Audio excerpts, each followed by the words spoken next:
Okay, it's 6:30 and February 15th, 2024, and I call this meeting to order. And I'll do roll call first.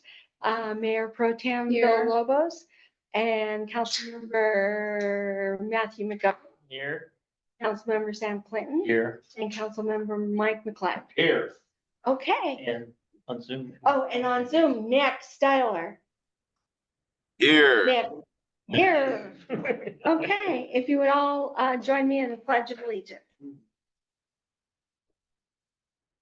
I Pledge allegiance to the flag of the United States of America and to the republic for which it stands, one nation, under God, indivisible, with liberty and justice for all. And to the Texas flag, honor the Texas flag. I pledge allegiance to thee, Texas, one state, under God, one and indivisible. Okay, and then remain standing for the invocation. Dear gracious Heavenly Father, thank you, Lord. Thank you for this little town of Martindale along the San Marcos River. Lord God, may you help us with all of our decisions. Please give us wisdom in our governing. And Lord God, we do thank you for the gift of salvation. In Jesus' name, amen. Hey, Catherine, can I say one thing? There he The is. can ban passed in San Marcos, 6-0. And first reading, second reading will be next week. It'll be the law of the land. One up for the San Marcos River. Oh, Okay. Hello, Counselor. Howdy, howdy. good. I'm glad to hear that. Yeah. Oh, that's good Good job. news. Good job, Mike. Thank you, sir. Okay, so we'll start with some reports. If you remember last fall, we did an RFP for the Parks Department. We threw everything in there. We put in garbage removal, mowing grass, cleaning the toilet if it needed it. That's been one of the major questions. TDS does remove the waste. We have had, we weren't getting any inquiries. So Adrian asked Deanna to start inviting companies to respond to the RFP. And so we had one response last Friday that we gave them a tour of the parks and they seem very interested. We haven't gotten their written proposal yet of what they would charge us to do all of the things that we're asking. And we have gotten a couple more calls over the phone that we've responded to. So we are getting some action there. Hopefully we can get somebody in place. I don't know what the goal is. I think it was mid-March, but that might be a little bit. Okay, and then, Was there a public comment? oh, I'm You so just sorry. skipped I skipped the public comments. Right here. Yes, and it's Rocio. Rosia Verdi. My apologies, please. So this is the first time that I'm here. I have lived in Martindale for 10 years and Welcome. only 10 years. So I live on 185 Westview Lane. And the reason that I'm here today is because I don't know if you guys have noticed, but that there's a light on Highway 80 in West Ridge, right at the entrance. Well, I'm paying for that light. I have been paying for it. For the reason is because there was so many accidents trying to get into West Ridge and no one seems to do anything about it. My kids started driving, they got their permits. I didn't want them to get into an accident. So that's the reason why I called the company and I said, I wanted it exactly on West Ridge, which there's not a, well, there was not a pole in there to actually put the light. So they have to put it like across on the other side, but it is pointing to West Ridge. So everyone can actually see where the entrance is. They will not miss the entrance and avoids many incidents. And I'm saying probably there's about this, a lot of money because the cops will have to go and ambulance will have to go anymore. So, okay. So I'm trying, okay. So with that being said, I think the city should pay for that. And if I can get reward for the money that I have paid for the light, that would be nice. Okay, that was number one. Number two is, I own another property, which is also in, the same area. It's on 185 West Lane. And that property, I purchased only the land, few years, to be exact, 2 years ago, not that many years, but 2 years ago. There's nothing on there, just land. So we decided, my husband and I, we talked about it. And since there is utilities on that land, I said, we're gonna go ahead and, have the service turn on. So we had a Blue Bonnet come over and did a contract. When my husband came over to get the water, so he was told that in order to get the service turned on, we needed to pay, I'm not sure if it's 75 or 85, whatever it is, the monthly fee to pay for the time that we have on the property, which is insane because why should we pay for something that we didn't use and there's only land? It doesn't really make any sense. We would end up paying almost $2,000 just to have the service turned on, which is only land right now. So I don't think it's right. I don't have any paperwork where it shows that I'm liable to pay for that, or never receive any notice from anyone saying that, yes, you have to pay for the service when it is turned off. So I just want the service to be turned on without any penalties or anything, because I don't even think it's a penalty. And that was my second thing. And the third one is, I have requested before that I'm gonna be honest on this thing. It's like I'm always late paying my trash because I can never figure it out if it's on the 7th, if it's on the 9th. So I'm always paying the city extra $10 every month. So I have requested to have the service canceled because I wanted to get a dumpster instead. And so when I came over here, I was told that I was not going to be able to do that. And I said, well, there's other houses, they have dumpsters. And the reason too is because I have 3 boys in the house. My husband, plus my husband is 485, and it's like one trash can is not enough sometimes for trash. So I called the company. They say, you need 2, which it will double my fee. I didn't want to do that. So I just don't see why. I feel like we're being treated like kids. No, you can't do this, you can't do that. So that was my other request, that if that's my wish, to cancel the service so I can have it dumpstered instead, I should be able to do that. And that's it. And I'm sorry, that is a minute, but this is the Great. first time that I'm here because I feel like this needs to be addressed. Yes. What's your last name again? I'm sorry. Verde, like green. Thank you. Verde. Verde. Thank you.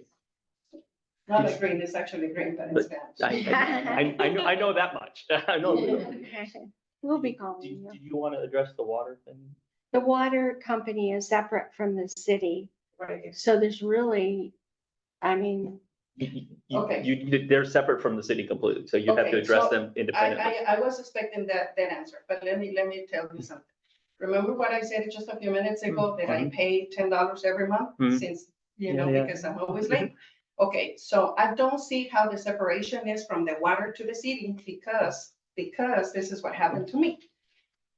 So 1 month I was late. It was only about a year ago. I was late, and they had already charged me the $10. So I figured, well, they already charged me the $10. I'm just gonna wait until the beginning of the following month to pay both of them together. Okay?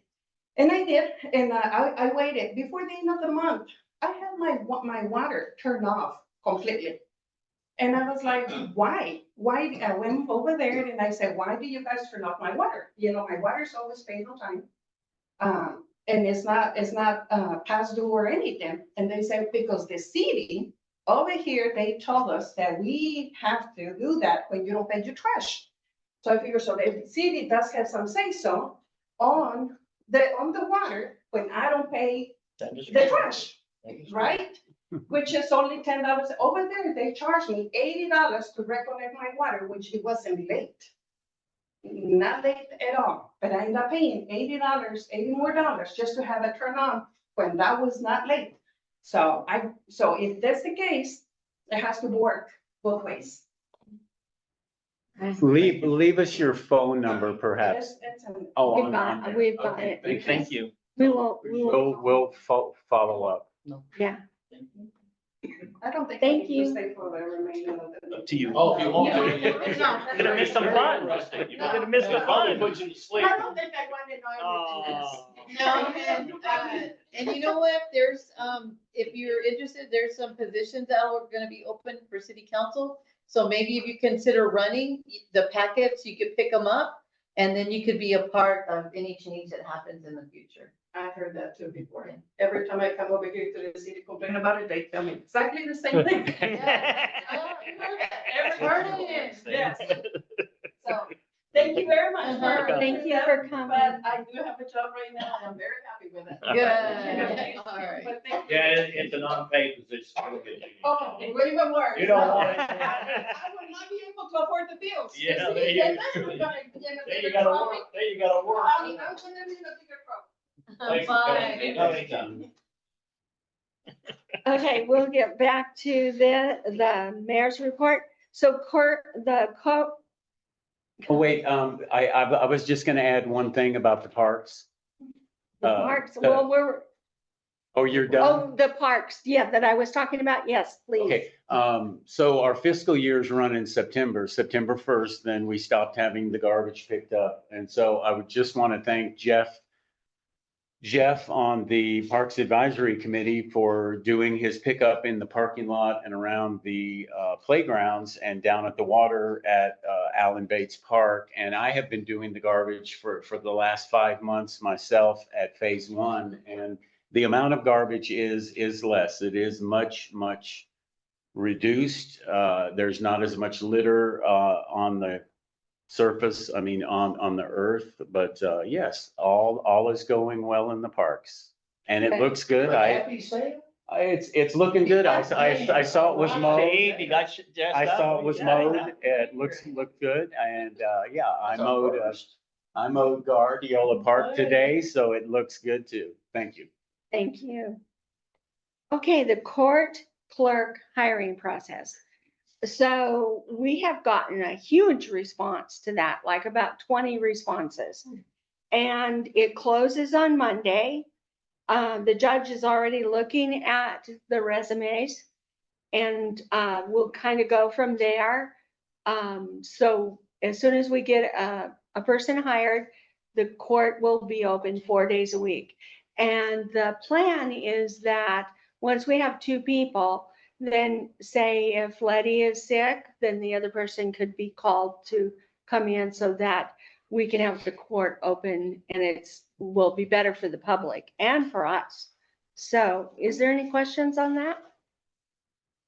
Okay, so the wastewater flushable items letter is already printed on the back of the utility bills. It's in the packet. So it's a letter that Adrian found and modified for our own. It was one from another city, and it's addressing what can and cannot be put down the toilet or any of the systems, so that hopefully we won't have as many foul ups. But we have quite a few, especially over at the apartments. Now, this doesn't address everybody. We're going to have to take this letter and go work with the apartments because they only get one bill. So we're going to have to go around to the residents and talk to them also and make sure that each of them get this same letter. And we're going to look at who is renting, that the bill goes to a service or something where the tenants don't get it. Because a lot of times where we have the most problem is in rentals, so, Real quick, I think we talked to Pete about this. yeah. Maybe Turk, you know a little bit more than I did. It's obvious we need to put some kind of a filter down there, screen or something. If they're problematic, there needs to be some way to stop that going into our main, some kind of a screen or something. Last time at the apartments, it was a towel, like a bath towel. Well, you know what, if we plug it on their side, they gotta fix it. I don't know if we can do that. You know what I'm saying? 'Cause I mean, there's gotta be a way to put something in that system to stop this. They're the main problem. If they're so incompetent, they can't handle that. Well, we're hoping to educate Well, them you know what to, I'm saying? It needs to be some kind of a screen. There's gotta be some way. You can put trash baskets in your lift station. And you can put a screen at your wastewater treatment plant. But there's But I'd really, like to put it at their location, so it doesn't even get into our system. where is their location? I'm sorry. It's by the, by the apartments on the the other apartments? side of 80. Oh, well, there's a lift station right there. That's- Yeah. That's the nearest That's the one. trash collection opportunity you have. how about we look into that? If we can determine, is this true, Bud, Bud can answer this, so if we can determine they're causing the problem, is there any way we can find them? Well, it says here, the cost is borne by you, the sewer rate payer. Yeah, but I mean, still- I still mean- You have to prove, you have to, Can we find exactly who? the operator, who operates that system, whoever operates a complex, the manager, the corporation, whoever runs it, The owner. The owner? Be the owner. So you're talking about mismanagement of a wastewater utility system? I'm talking about not properly having their system. They're putting the wrong items down. They're putting, in this case, the last time, an actual washcloth, Towel, towel, yeah. hand towel. I would think that, and then what you're saying is that is causing some. ancillary problem for the city. Yeah, the whole system went down and we're paying, every time this happens, it's a couple $1,000s minimum. Every time this problem occurs. This has been. I have, so Nick Styler here. I know we have a grant coming up I'll go ahead and defer to McGovern on this one. How much are we getting on that grant? 300 and The sewer something grant is, thousand? 400,000 or 500,000. it's over 400,000, Nick. Yeah. It would has Is a there- established purpose, so we can't go out and change the narrative of the grant to service the Martindale lift station apartment. We're already Well- committed to the state for our It's main already lift allocated? station. Yeah. The whole thing's already allocated. The $500,000, yes. The project's been described.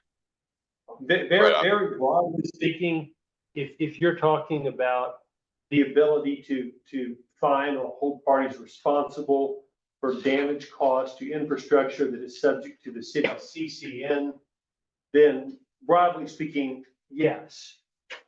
The city has the right of enforcement because it is the CCN. Exactly how that shakes out, you have to look at that. But then there's other civil remedies as well, where a party can't continue to knowingly do things to harm the system and the infrastructure. And I think, like, that's what, we have to knowingly tell them. And so step one Well, is I think educating. I think it's more of an engineering issue. We could find a way to put some kind of a screening system in there and keep it from getting into our system. Well, I talked to Pete about that. You put a macerator in on their property before it goes into the system. We need to look into that and then, because if this thing, this is our main cost. Yeah. We're spending thousands of dollars. Yeah. For a group that's causing all the problem. So, We went over budget last year because of, yes. okay, that's an engineering. I think a trash rack that goes in a lift You just- station. Well, I mean, Couple look, $100. I would say that the cure is an engineering issue. But everything that leads up to that, Yes. I don't think it necessarily is an engineering issue. The question is, how specifically does the city want to address this? I mean, and the first thing is to approach the party and say, this is a common problem. You need to stop it. And if you don't stop it, we're going to figure out how to address it. And here's one of the things that we would like to see done, and that is proposing the fix on the front end so that it doesn't become a larger problem. So you're doing, this is the first step, it's smart. This is the first step to try and educate also- people.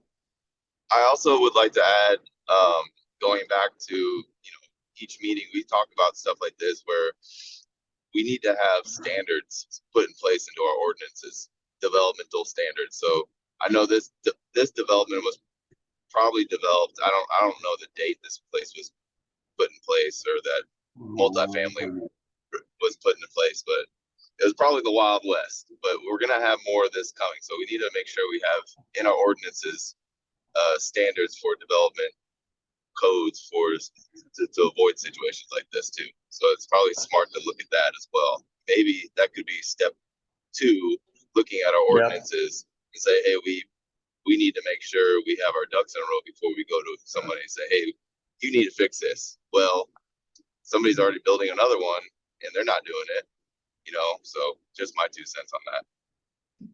Okay. Well, thank you. But here it does say in the letter, the cost is borne by you, the sewer ratepayer. I think if we do maintenance, it's not indirectly or directly makes the sewer rates go higher. I mean, we have a set amount of money apparently that we're spending on maintenance. We have a monthly sewer bill that we charge to our residents and we decide to raise it. But I don't think we've raised them because of a lot of times, a lot of maintenance, well, more so maintenance on the lift stations, not on individual maintenance circumstances from individual locations. Excuse me, everyone. Can I make a comment on that? Where's the service plan? I mean, if we look back to the actual documents that relate to the issuance of the CCN, because normally what you got is with water and wastewater, the state approves how you operate, the standards you operate under when a CCN is issued. And so that might be where the answer. I don't think the city has a CCN. No, we don't. No. Adrian was. Adrian, what Right, was your comment? On Sam's concern about the costs borne to the utility customer. Every year for the past few years, we've gone over budget, making repairs. We've been breaking the wastewater repairs budget or maintenance budget by over 100 to 200%. So in some way, yeah, we have to raise our budget line item for wastewater maintenance because of these unexpected clogs. Preventable clogs. Right. It definitely is a preventable measure that we would like to see, but again, if we didn't have to experience through these, yeah, maybe in some way our tax rate would be lower. We budget our taxes as well as they can, or that extra $20,000 to $40,000 could have been allocated to something for a better public service. So yeah, in some way, yes, the cost is borne to all taxpayers. Okay, Hey, Adrian. thank you for that clarification. Hey, Adrian, quick question. Yes, Mike. Maybe we could, I know other cities have this problem. This has gotta be a common problem. And I'd just be wondering how other cities handle it. If they have a problematic customer that there's a constant problem, and how do they handle it? You got the letter, but maybe there's some fixes we could do or, learn from cities' past experience. Well, in 2020, when people were commonly flushing Clorox wipes and whatnot, disinfecting wipes, San Marcos just bought a billboard, put a sign up there, don't flush wipes. Although I did attend a conference with the San Marcos utility director. I can't remember his name off the top of my head. But in there, they're talking about new technology under smart cities. And I believe there was a very expensive metropolitan budget item that someone like Austin can make to help ease those clogs. But I could reach out to San Marcos and see what they know and how they address it. Yeah, maybe if they have an example of one particular resident or something, if we had proof this one particular development had that problem, how do they solve the problem? If it's one apartment complex, for example, causing all the problems, what's the remedy? Just to give everyone a context, our budget last year for sewer system repair and maintenance is 23,000, and we spent 49. And what do you think? I wish Pete was here. We could answer how much did that apartment complex cost us in repairs? And see, so then like, I wanted to say, we keep on talking about specifically about the apartment complex. Can we 100% for sure say that it's coming from them? Number two, how is that gonna be able to prove? We've openly already been stating that it's coming from them. Is there actual proof that it is coming from them? Well, we get more alarms from that one There and is, yeah. more towels and There's only. things that are there's ragging only up the 3 system. properties on that lift station, Right. before that lift station. yeah. There's If you only- look So at the it could screen come from above, any one of them. There's 3 properties there. Yeah, well, we're gonna start with this letter and do a campaign to educate, and hopefully, that's a good start. So we'll do that. Thank you. Okay, so we're gonna go on to the next item, and it's gonna, if you haven't already read it, it's gonna make your hair curl. It doesn't, right. We got a letter from the Texas Comptroller of Public Accounts. They want $53,000 back. And so we are making some inquiries. It's about sales tax that was overpaid because somebody in our ETJ has been claiming they're inside the city limits. So the state has been giving us that sales tax. And so we're inquiring as to who that might be so we can correct the problem. So we wanted to let you know that that is something that we're dealing with. How long have they been And paying? How long? this is just like 14 months. So it's somebody big. Like Sales- Amazon or something. Sales tax that we Sales tax. collected from, Well, that the state has collected and then they give us our portion. mhm. I was wondering why that was so high. Yeah, so it's somebody big that's in our ETJ or something. We've got to figure out exactly what the problem is. So that'll be coming up in the next meeting. How long do we have to reply to this? Um, Because they give us some options, right? I believe so. Options to pay. Yeah. That's about it. Yes, they gave us options to pay, but We can pay it monthly, so. Interest free, of course. It is, yeah. We have to No reply fee. in 60 days. 60 days, yes. But we've made the proper inquiries as to who is doing the mispayment or whatever you want to call it. One thing that's not on my list, I just wanted to mention was that yesterday, the new IT company came and installed the new server. It was really exciting around here for a few hours. Well, they were exciting new monitors and trying to decide where the new computers and things were gonna go. So they've got the old system, the old server and the new server back here in the closet sitting next to each other. And then remotely they can move all the data over. And so once that gets done, then we will change over to the new system. We'll be able to use Microsoft, like Teams and stuff like that. So we're pretty excited about that. So we'll let you know more about that later. Record management basically is the shredding of documents. So last Friday I had Nick Styler come and help me, and we moved boxes around in the shed. We put probably 20 or 30 boxes by the front of the shed that are going to be going to the shredder. So if anybody wants to examine those boxes, we have to identify them. So in the next city council meeting, we'll be having a list of what will be going to the shredders. The police department has also been very active in going through old documents. They have 4 boxes to shred. Adrian has the utility clerks scanning documents whenever they aren't doing their regular duties. And they have several boxes to shred also.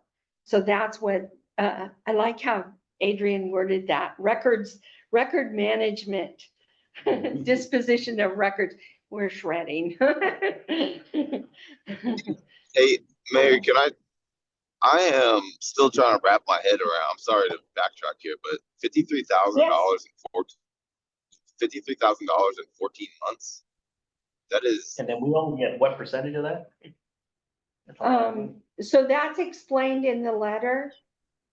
So. I know, I looked it up, like, who is doing that in our ETJ? That's what like we're almost trying to find out. So $4,500 a month in sales tax just to us. We get a if, small percentage of that. just Yeah, to give everybody some peace of mind on that subject, I'm working with the comptroller's office right now to getting a confidential financial report. We can't really disclose this to the public. However, the city and I believe city council can review it. It's for budget planning. If it is true that we'll be short almost $54,000 a year now, significantly changes. It significantly changes our budgeting for the future years, for next for this year several too. future years. Right. So yeah, so at the next council meeting, we'll have a pretty elaborate discussion and report on how did the state come up to this conclusion and who is the vendor, and if we're going to talk about the vendor in a council room setting, we'll probably have to enter executive session. Yeah. But And how do yeah, we annex them into the city? right. Thank you, Nick. Yeah, how do we Excellent annex suggestion. it? But yes, it's just for the time being, just keep that on your mind. But we're working on it, and I've gotten responses back from the state. So we'll hear back from them very soon about that. About their submission to us. Very nice. But it Yeah, thanks, shouldn't- Adrian. That's why we were over budget last year so much. But it shouldn't really be a secret if the city is making sales tax from an entity that is putting into our budget and we're spending it. That's public information. The state It's not. has a way that you go about getting that information, From the and state. we've Okay. done what they've required. So Okay. we're just waiting for an answer. Okay, so we're gonna move on. It says city administrator report, but it's actually gonna be Tom. Because we're gonna move on to this wastewater infrastructure capital improvement. And so I'm gonna, also Adrian is gonna help with this. Okay, does anybody want a paper copy? Yeah. Yes. of the presentation? Over here. Let me know if there's enough. Thank you, sir. Give, Got enough down there? Okay, That's on you. all right. First of all, thanks for having me out here this evening. Yeah. As you all know, Jared sent out an email about a week ago, I think, giving you a synopsis of the direction that we're going with the Water Development Board funding and the project information form, the PIF, that we've got to submit by March 1st. And in that email, there was a very good summary of what's going on, but there was some very specific direction to us, the engineers. And I've summarized those here. He wants to expand the system to serve 850 connections. And that basically is bringing several of the residential neighborhoods in the Martindale area and connect them onto the system. Oh, don't. Let me say, we're talking about the application to the Texas Water Development Board. So those communities are Hobson Ranch, Butterfly Meadows, Spring River, Riverbend, Bella Vista, West Ridge, and Greenhouse Road, as I understand it. He wanted us to tie into as much existing wastewater infrastructure wherever possible. He didn't have to tell us to do that. but we typically do that anyway. He wanted to reduce the reliance on the Crockett lift station. Wanted a new regional wastewater treatment plant at the location of our existing plant. And he wanted to establish a water reuse system. And so for the last week or so, we put some other work aside, and we got on this knowing that the deadline is very near, and this is very important to you, so we're gonna make sure that we do what it takes to make that a deadline. The next slide there is the current conceptual layout as of about 5:15 this afternoon. So every time I open this up and start working on it, it changes. It is literally hot off the press, and it is a very dynamic chat. We are a long way from being finished. Yep. But this is kind of the core Yeah. of the system that we're talking about. This is pretty much what it looks like. We've got to check some things, and we got to refine some things, and we got to get input from you and from Jared. But this is what we're looking at today. Could you tell me briefly about this orange line on Southeast River Road by Cemetery Road? Yeah, I have a slide. Oh, specifically next for in that. in the future. Okay, thank you. Of course, there's a picture of it in your presentation. So let's go to the next slide. What I did is I went kind of area by area through the city and give you some of the highlights. So this is the area that's northwest of town, kind of on the western end of Martindale. There are 1, 2, 3, 4, maybe 5 residential areas that we would be bringing onto the system. And forgive me, I'm not really good with neighborhood names, but I believe it's Hobson Ranch, Butterfly Meadows. I know it's River Bend. Is Spring River in there somewhere? That's on the other side. Which South. one is Spring River? It's, see where it says River Bend? Yeah. It would be next to it. Next to it? Yeah. And then what about Bella Vista? Bella Vista is way out, southeast Okay, River all right. Road. So That's Skyview, isn't it, that you're doing? That's Skyview, yes. Skyview. Okay. Yeah. is that what the neighborhood is called? I know the road's called Sky. Yeah, it's, So you got Skyview. Thank you. I Yes. had a lot of trouble with that. Can I just ask, like, why?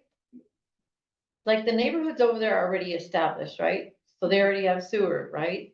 they've septic. Septic, Septic. yeah. So they're not on the city. So we're saying that we're just guessing that they're gonna wanna jump on to city services, correct? So How are we able to include them in here, all the neighborhoods that are already established, if they have sewers, and then we're gonna open this all up to them, but they're already established on their sewer lines? Septic. Septic. They're all on So- septic. the Water Development Board has funding to bring folks onto sewer systems that are currently on septic systems. That's kind of one of the goals and objectives of the grant funding. So if you, the city of Martindale, are willing to construct this system, they're willing to help fund it and bring those people on. One of the interesting parts of all this is that you can bring a sewer line to their property and a sewer line to their property line. But I know of no legal way to make them abandon their sewer system and tie in. And then, so just to take my question further, has there been a survey with that area to see how many residents would be willing to, like, take advantage of this opportunity if it was presented before them? Not yet. No. We're not. to Well, that if you- stage. So Sonia, I get where you're coming from. And I think all those houses are kind of anywhere from 5 years old to 25 years old, correct? I'm just shooting in the dark there. Those At septic least. systems those septics only last, 15, 20 years before you have to put a whole new one in. That's an expense. It's anywhere from, I just got a quote on a new septic system is $13,000, and then you have to get them drained every year or so, depending on the system. So it's expensive to own a septic. It's not cheap. So it could be a good time to take that survey and put those numbers in front of them. Be like, hey, it's going to cost you this much to be hooked up to the sewer system from Martindale versus getting it drained per year, and then putting a whole new septic system in once they're tapped out. So that's just that's just kind of giving you a little bit of info on that. Yeah, and Mr. Kerr. I get where you're coming from, Let's and then real quick, go ahead. also, just since he's on there, and also, just to follow up, Nick, so then, I've been on council already for a while, so I'm also asking questions, like, as far as the survey, because this is a neighborhood that, consecutively, multiple years wanted to disannex from the city. So, and about being about community, of course, their voice input is important. So that's why I was asking about the survey, but I totally see your point as well. 100%. Way more cost Mr. effective Kerr. to pay the sewer bill than it is to pay to deal with the septic system. In the long run, it's literally like half the price in the long run. You know what I mean? I still have mine active. It was not totally removed from my system. Are you on? I'm on Are you- sewer and I still have a septic system and it still is functioning. Because it was not done properly in the connection. When they cooked my property up, they could not hook it up completely properly. But all I have is gray water going there. I don't have sewer. All my sewage, all my black water is going to the sewer system. All my- Mike, Mr. We're doing this as an application, right, for a while. As far as, I'm a river guy. This is all about environment to me. Having septic tanks on the river is not a good thing. I mean, would that be a good ploy in our application to encourage people that live on the river, like Riverbend? I've already spoke, yeah. Spring River, all the above is an incentive. Most of the people that live on the river appreciate the river.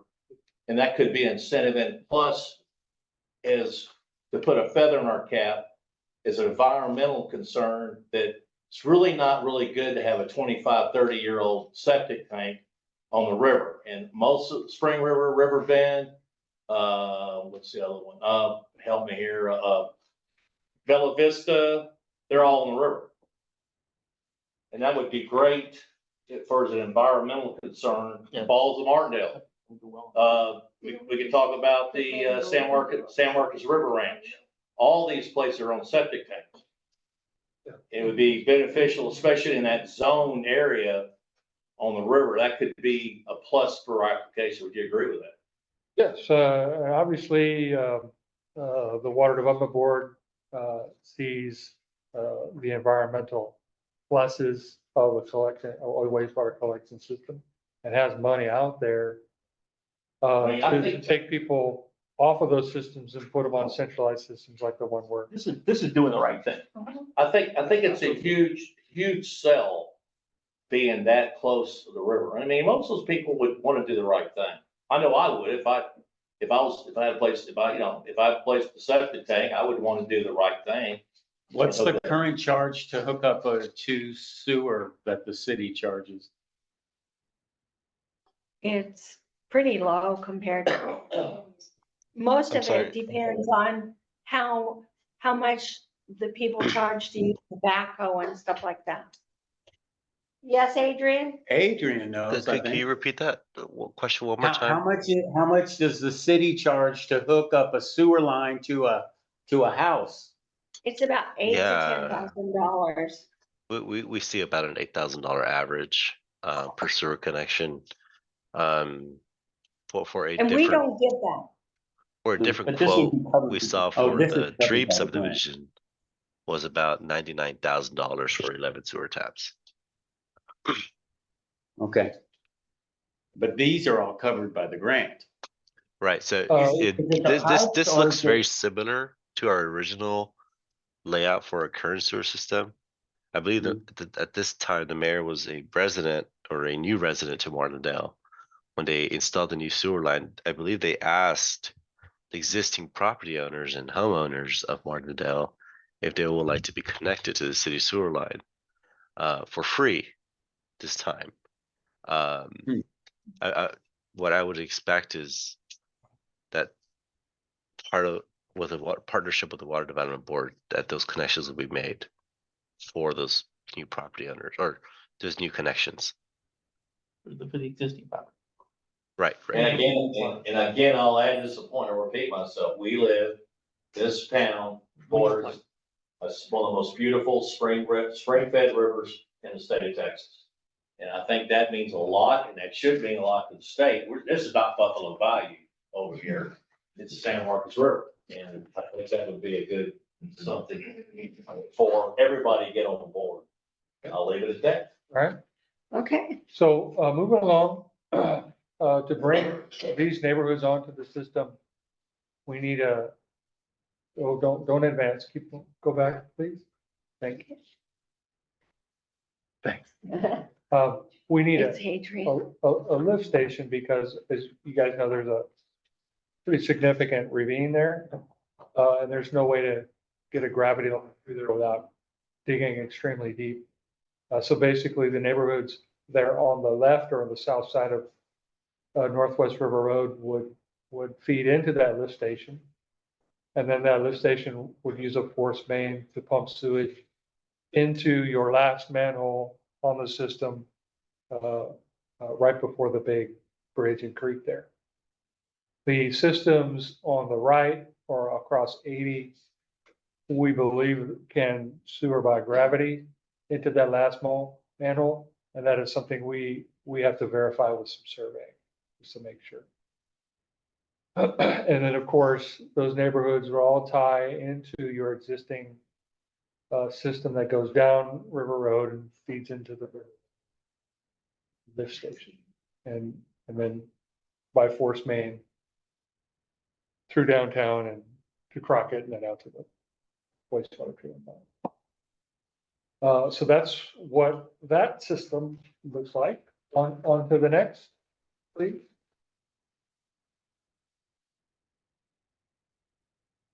Okay, this is what I call kind of the central collection system. But Jared wanted to see if we could connect that residential area to the south, just along the river. What is the name of that area? Bella Vista. That's Bella Vista? Thank you. I gotta write this down. Okay, we think that neighborhood can tie by gravity into one of the last manholes there on Southeast River Road, near Cemetery Road. We've got to verify that by some surveying as well. We haven't done that yet. Real quick, Mr. Turkey, would it be viable for the falls? It's on the other side of the river. No. That won't work. Not unless you go to the lift station and cross the river with a force main. It costs you more, okay. Okay. Probably not. Physically, it can be done. Financially, probably not worth it. Okay, thank you. So we are showing some lift station upgrades. One is River Road. Since you're now adding these residential neighborhoods, you're significantly increasing the amount of sewage that comes to that lift station. So we would have to upgrade it so that it would function properly. And one of Jared's desires was to reduce our reliance on the Crockett lift station. Yeah. So I'm proposing a force main across the pasture, which is Walton's property, under 80 to a proposed gravity main that would eventually feed into the wastewater treatment plant. That takes a lot of load off the Crockett lift station. Next slide, please. Thank you. This slide focuses kind of on the Highway 80 and County Road 142 area. So this is a problem area that we were just talking about earlier about the apartments and the lift station there. I think the apartments lift station has always been kind of a maintenance headache. We believe that building this gravity system, we can take the station completely offline. And we can extend sanitary sewer through the intersection and serve some of the commercial areas that are there. And then we can serve that neighborhood to the north. What is the name of So that? is that greenhouse? I think Greenhouse that's Road. That's Greenhouse? Mhm. Okay, that's off of CR 142. They're building new homes there too. So that's kind of what that collection system looks like. You'll kind of notice a strange bulge, an alignment away from State Highway 80 and then come back into a lift station. If you continue with a gravity main on Highway 80, your cuts will get very deep because there's a hump there. Yeah. So we kind of chose to go around that hump. We think that's probably a better solution in the long run than a deep cut, but either one will work. And then we're proposing a lift station there at Morrison Creek. And that will become a very centralized lift station and a very important component to this whole system. Morrison Creek is huge. It's also lower than the watersheds that are upstream. So all the upstream sewage is basically making its way to that lift station. And then from that lift station, we'll have a force main that will go to the wastewater treatment plant. But did you say it would have to be cut through the creek? No, what I'm saying is, the alignment that we show with the kind of the bulge and away from 80, that kind of follows the creek, follows the contours of the creek so that it's at a reasonable depth. Could, If- Adrian, could you put the cursor is it right there, where the creek is? Let me see if I can point to it. So if we went straight like this, we'd be cutting through a hillside. And the construction would be very difficult, very deep and very difficult. So we're calling for going under 80, following the contours. So the pipe is at a reasonable depth to construct. Leads to the same place. It's just an easier route. Longer, but it's easier to construct. So there's no restrictions or reservations about putting that in the floodway, right there where it is? The lines will be watertight, the manholes will be watertight. There's sewer lines in the floodway and floodplain all over the state. Okay. It's underground. Way better than the ponds that we have right now.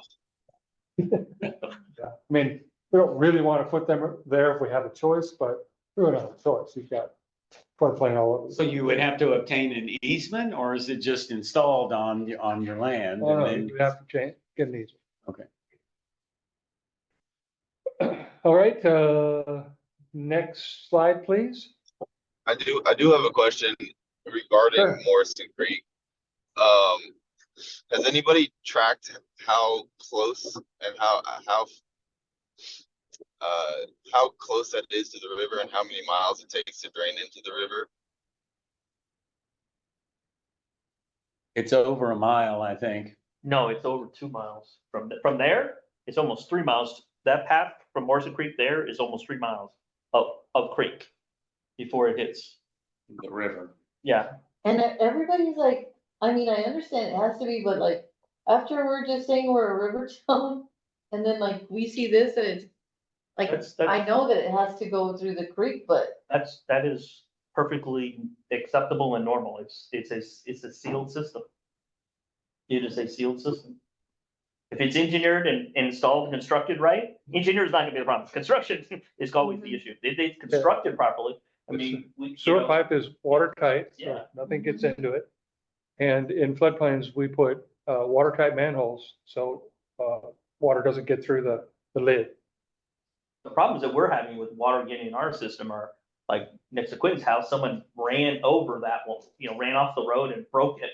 and Pete finally fixed it. That was, water got in there. I mean, water's getting in down here on South Union Road. There's a broken line.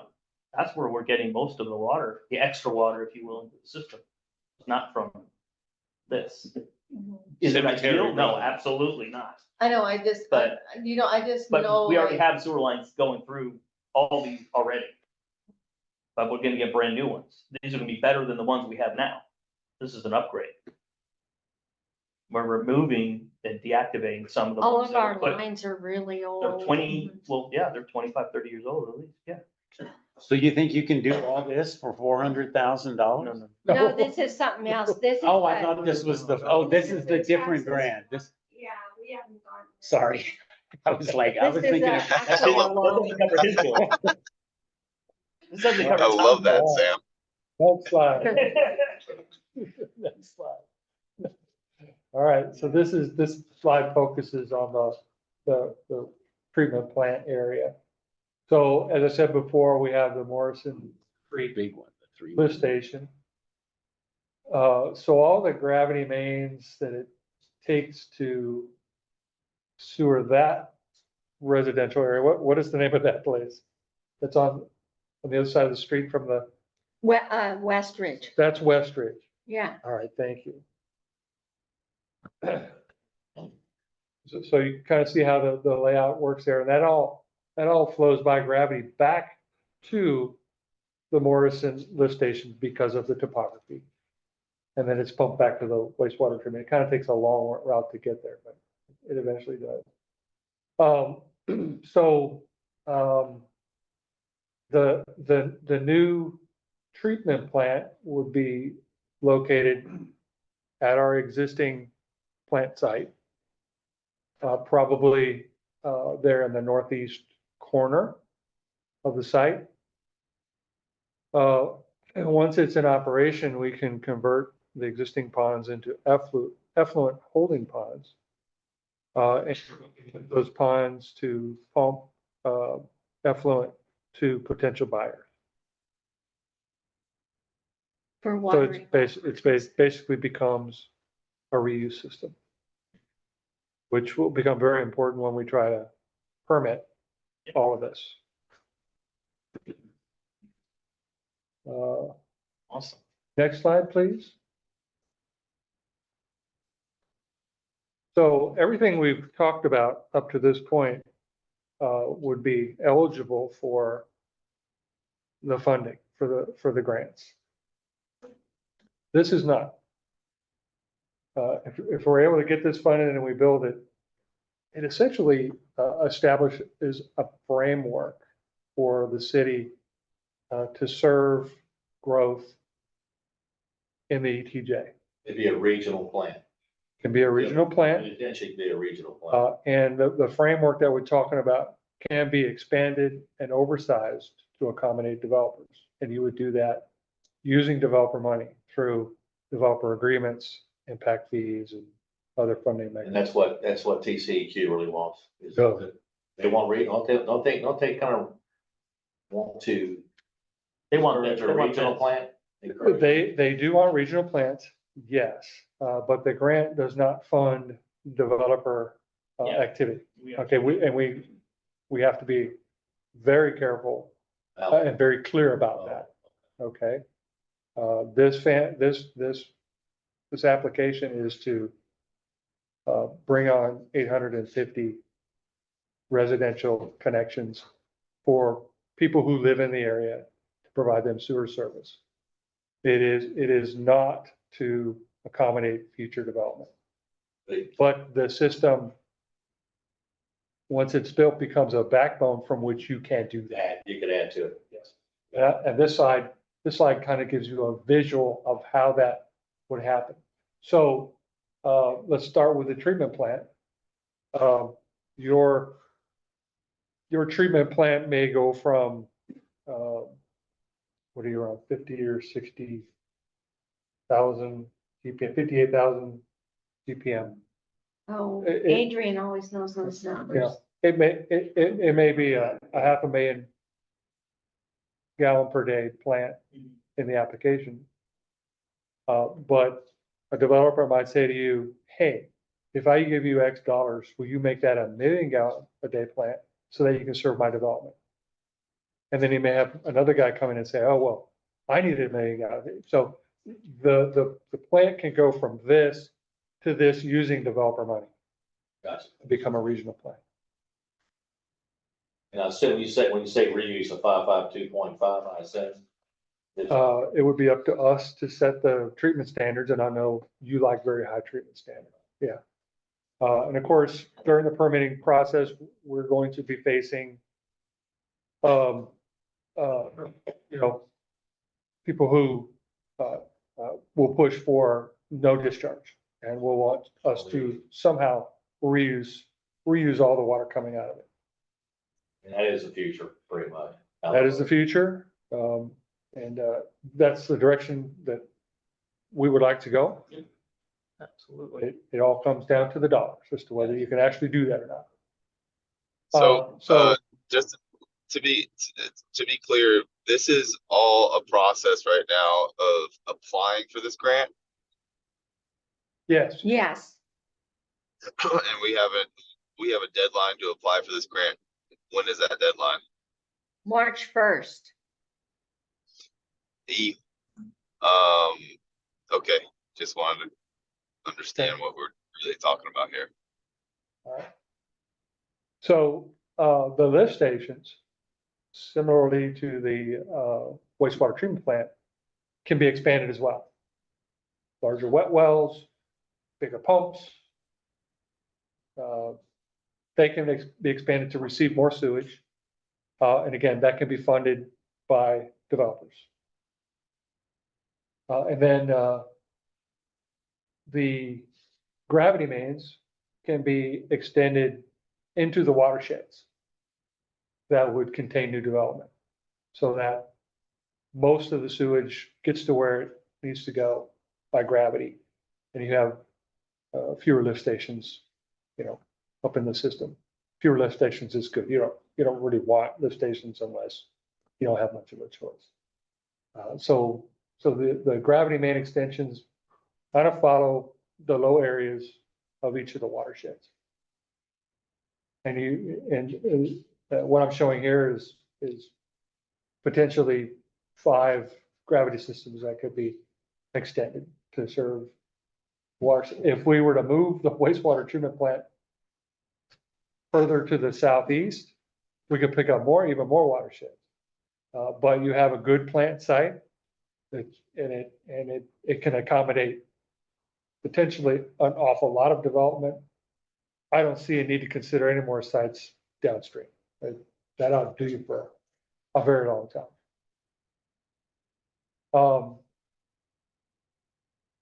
You may want to consider some oversizing at this point, and in particular, that main that's shown in dash there that leads to the Morrison lift station. Because of You know, what's gonna come down that pipe. Yeah, but then there's a lot of potential for development in that watershed. Instead of an 8-inch pipe, you might want to consider oversizing that. We don't have pipe sizes yet, man. Just an example, 18-inch, so that you don't have to rip it out and redo it, or you don't have to build a parallel main. Makes sense. And you know, a developer may be willing to fund that for you. So that's what I have to show you this evening. Good. Would love any other input that you might have. Are we going in the right direction? Do we need to back up and do something else? Do we need to stop? Talk to me, because we're flying. We're flying. This We're looks flying. really, really good. Good. I Hey, like the Tom, reuse. I have a question actually. First, I would like to say that this is fantastic to create that framework. Since we're creating a system for 850 LUEs, or is it an additional 850 LUEs?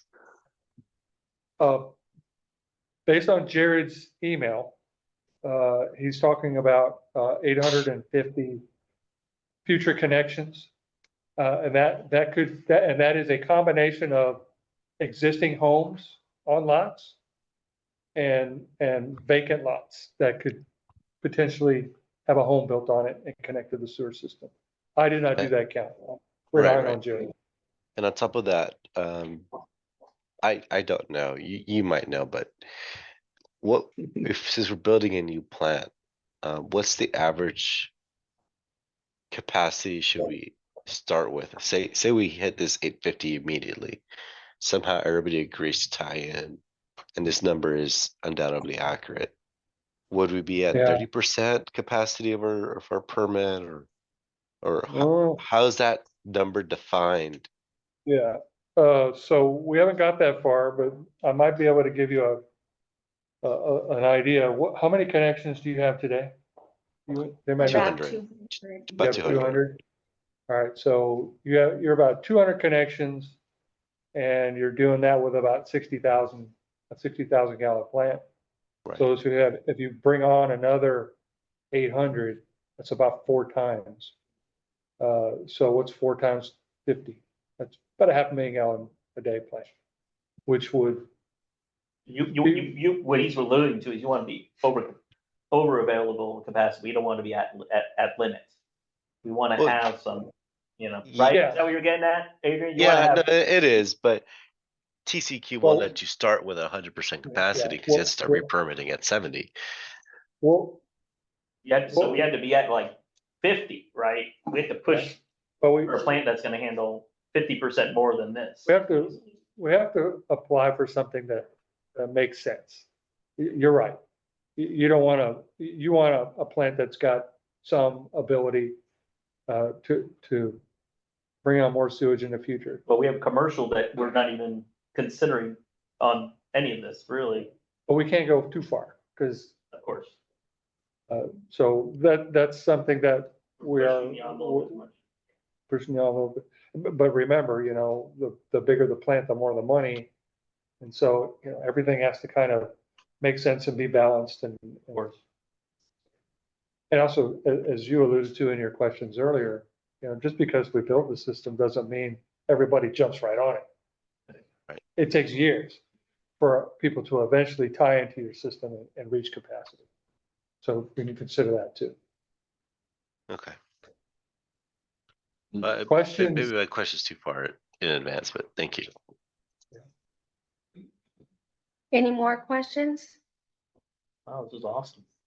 So stuff that you're gonna have to start thinking about here. One is the reuse system. And the desire for no discharge. This is a very challenging aspect to all this.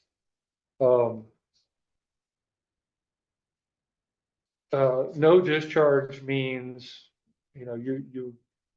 you waste all the effluent that you generate, and nothing goes to the river under any circumstances. And there's ways to do that. You can irrigate it yourself. We have about 40 acres and we can do a lot of irrigation. But once you bring these customers on, you're way past your capacity to irrigate yourself. You would have to bring on new leases or pastures. Or you would sell the effluent to somebody who wants to use it for generally course. agricultural golf courses. You can also build distribution systems that go back into the neighborhood and people can water their lawns with. Purple Yeah, pipe, yeah. or run through our parks to water our parkland. So these are all great ideas, but they have a cost to them. You have to build the infrastructure. For the infrastructure, so, we've done this through this before with other communities, and the cost is hard to bear. So anyway, it's just something you need to start thinking about. Yeah, Something that I think about, and this is obviously in the future, but we need to really start thinking about what our budget looks like, what our cost is going to be, how much is it cost to run this plant, how much do we need to charge these people, our citizens, Cause I mean, as of right now, our sewage cost is, I mean, as you heard earlier in this meeting, it's a couple false moves and we're under budget. So one thing we do need to start thinking about is like, start doing some market research and figure out how much we would have to charge our residents and, how, like, I mean, we're gonna have to have a 40-hour-a-week person running that plant, most likely. Don't know if it's necessary, but most likely. I think we're way ahead of ourselves here. Yeah, But just Yeah, things to Way think ahead of about. ourselves. It will be Way a ahead of ourselves. much different scenario than that one you have today. What do you, for Exactly. you just to get through this next hurdle, you've got everything you need to at least apply for this, grant? I mean, you don't, like any grant, you give them a preliminary and see if that fits their criteria, and then there's obviously work that comes later Yes. with the Yeah, specifics. the submittal of the PIF, the project information form, is simply the start of the process. Mhm. And this will probably take a couple of years. Yeah. Before, you get the traction and the funding. So the Water Development Board will evaluate your application. They'll rank it, against all the other applications that they will receive on March 1st. And there will be hundreds and hundreds across the state. Be sure to add that we live on the beautiful Springfield. I mean, seriously, we are not Pflugerville, we're not Houston, we're not Austin even. We're Martinville on the San Marcos River. I mean, that has to be something there. I mean, because we got a beautiful Springfield.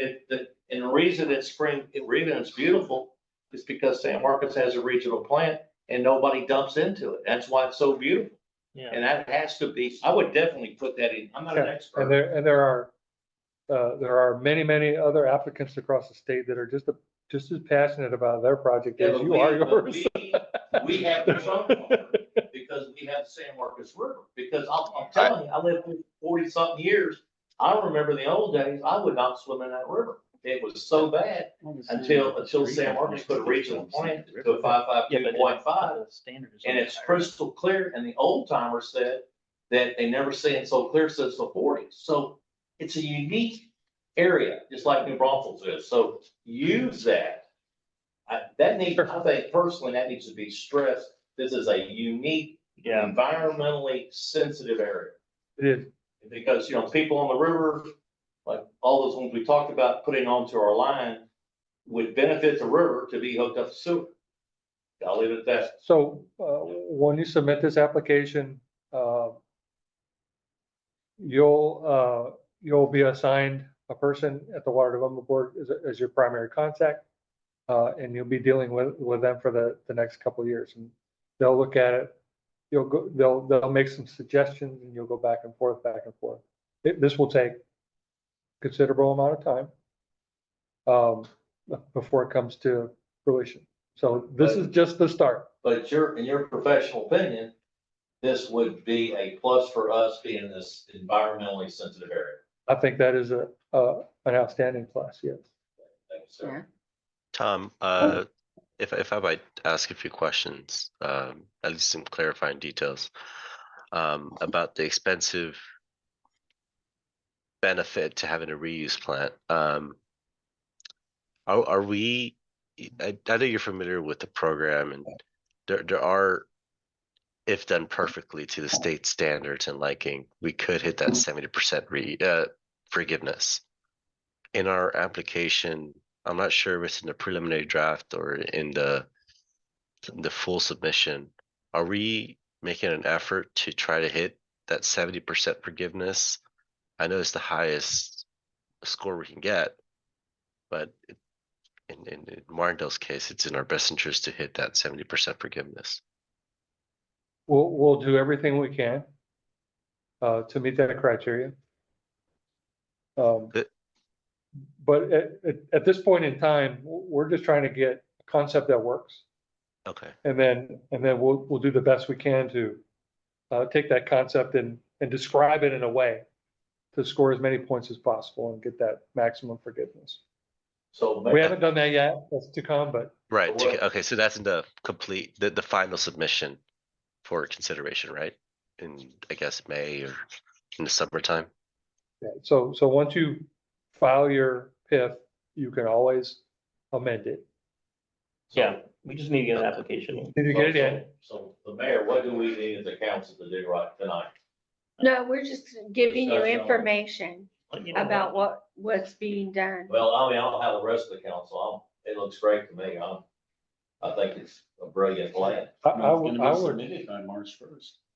I would suggest that Just a couple we have another meeting before we actually make the submission so that You got my full support. you are very aware of what we are doing and what we are submitting. So maybe a council meeting, towards the end of February would be ideal. Okay. Even if it needs to be a special meeting, that's all we talk about. Okay. Okay. It's a big step, big step, Appreciate it. all right? We have a lot to do, so we'll just do a real quick update on the next item, 2.2B, the Northwest River Road project. We're waiting on Tom to get those reports back to Langford, and then we will go and talk to landowners again. Well, I would have done that, but you put me on that. I know. So we had a conference call Monday, and Monday. I missed it. So we've revised the schedule. We're moving forward. We need to get the parcels revised and the new easements on the north side. So we're working. as fast Working as on we that. can. This is priority. You think we'll break ground this year? Yes. Wait a minute, let's get the calendar out. A lot of stuff. I got some betting I can do here. I believe it's early next year. Because people are asking me, that's all. I want to say it's early next year. That's Early fine. spring. Thank you. Good enough for me. You need any more? I don't think so. No, thank Do you. you have one more of these available? Because I want to give. Oh, yeah. Sonia, can you see if the chief's back there? Please. I'll leave these with you. Oh, thank you. Okay. The city accountant's not here. It's tax season, and I know he went to Victoria today, but all the numbers in the report is in the packet. Dwight is on Zoom. Oh, I guess he's on going- Zoom. Yes, he is. Yeah, I'm here, if you have any questions about the reports, but, this is the, I guess the first page, you see the bank balances, listed. I think we were at $195,000 in operating funds last week. And, then you see the various investment funds, and their levels, there. You have any questions with those balances? Does anybody have any questions? No, just so then the amount that, the comptroller is saying that we have to pay back, what fund would it come out of? That Well, 53,000. it would come out of that, yeah, it would come out of the, general fund overflow you see there. It would come out of that, for any current, repayment. We do actually have, 2 years to pay it back. So we could pay it back $2,000 a month, without, without interest. And also, I mean, I will say that, when I was there this morning, we had the letter from the current month. And normally we're running, $8,000 to $9,000 a month, and the payment from last month was already under 7. So, it's definitely having an impact, but the more Jared and I talked about that, it almost seems like it has to be something huge like Amazon or something like that the rules have changed on. Because if you do the math on that, $52,000, it's like $178,000 a month in revenue. Well, And there just aren't any businesses in Martindale that generate 178,000. I was thinking, big like Bluebonnet Electric or, Dollar General, Jared even threw out there maybe some of the tubing outfits, but I don't even think they come to that kind of level. So we're gonna have to see what this report comes in and says. so Dwayne, So if somebody could have made a mistake. yes, I mean, it looks like it could be their mistake, not ours. well, and that's why we're gonna, we've asked for investigation. Of course, I've spoken to the lady 2 or 3 times about it. And, she's like, no, there's no mistake and there's no appeal process. Prove it. Yeah, but we've definitely asked for all the data that we can make, request.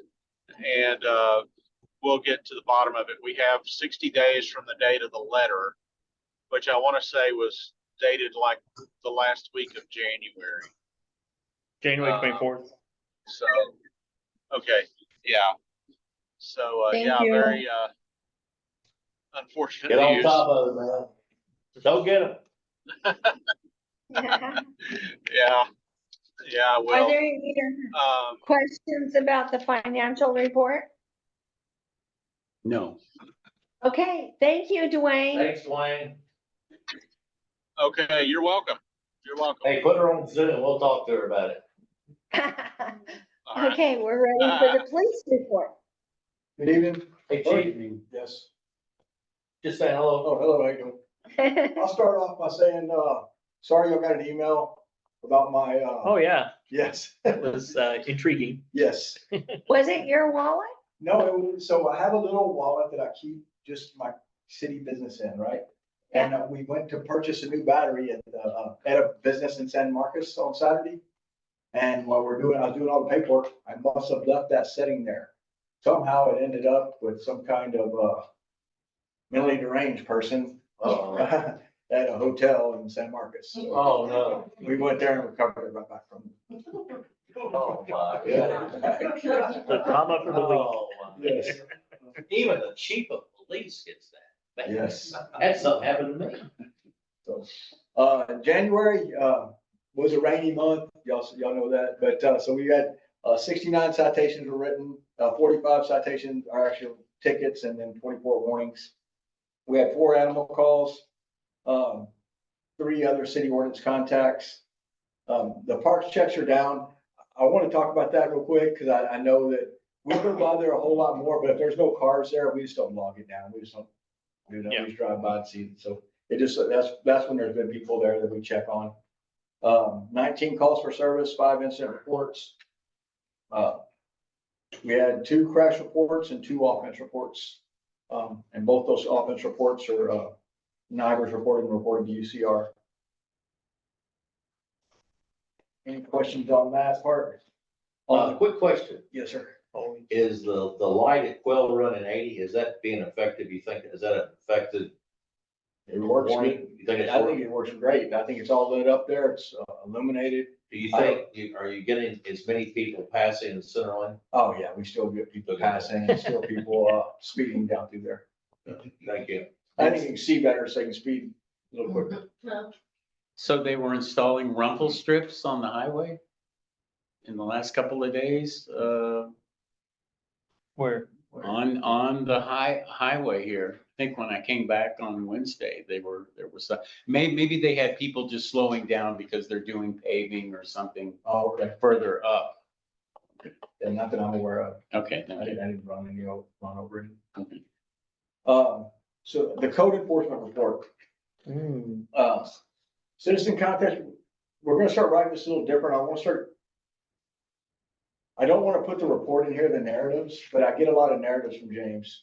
and we're going out and doing things. So I have those narratives if anyone wants to really come and look at and see what they are individually. But I don't want to put them in our report because I don't want to blast everybody's business out there about what we're doing and trying to take care of.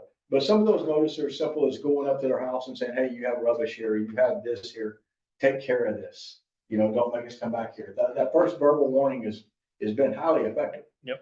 I think.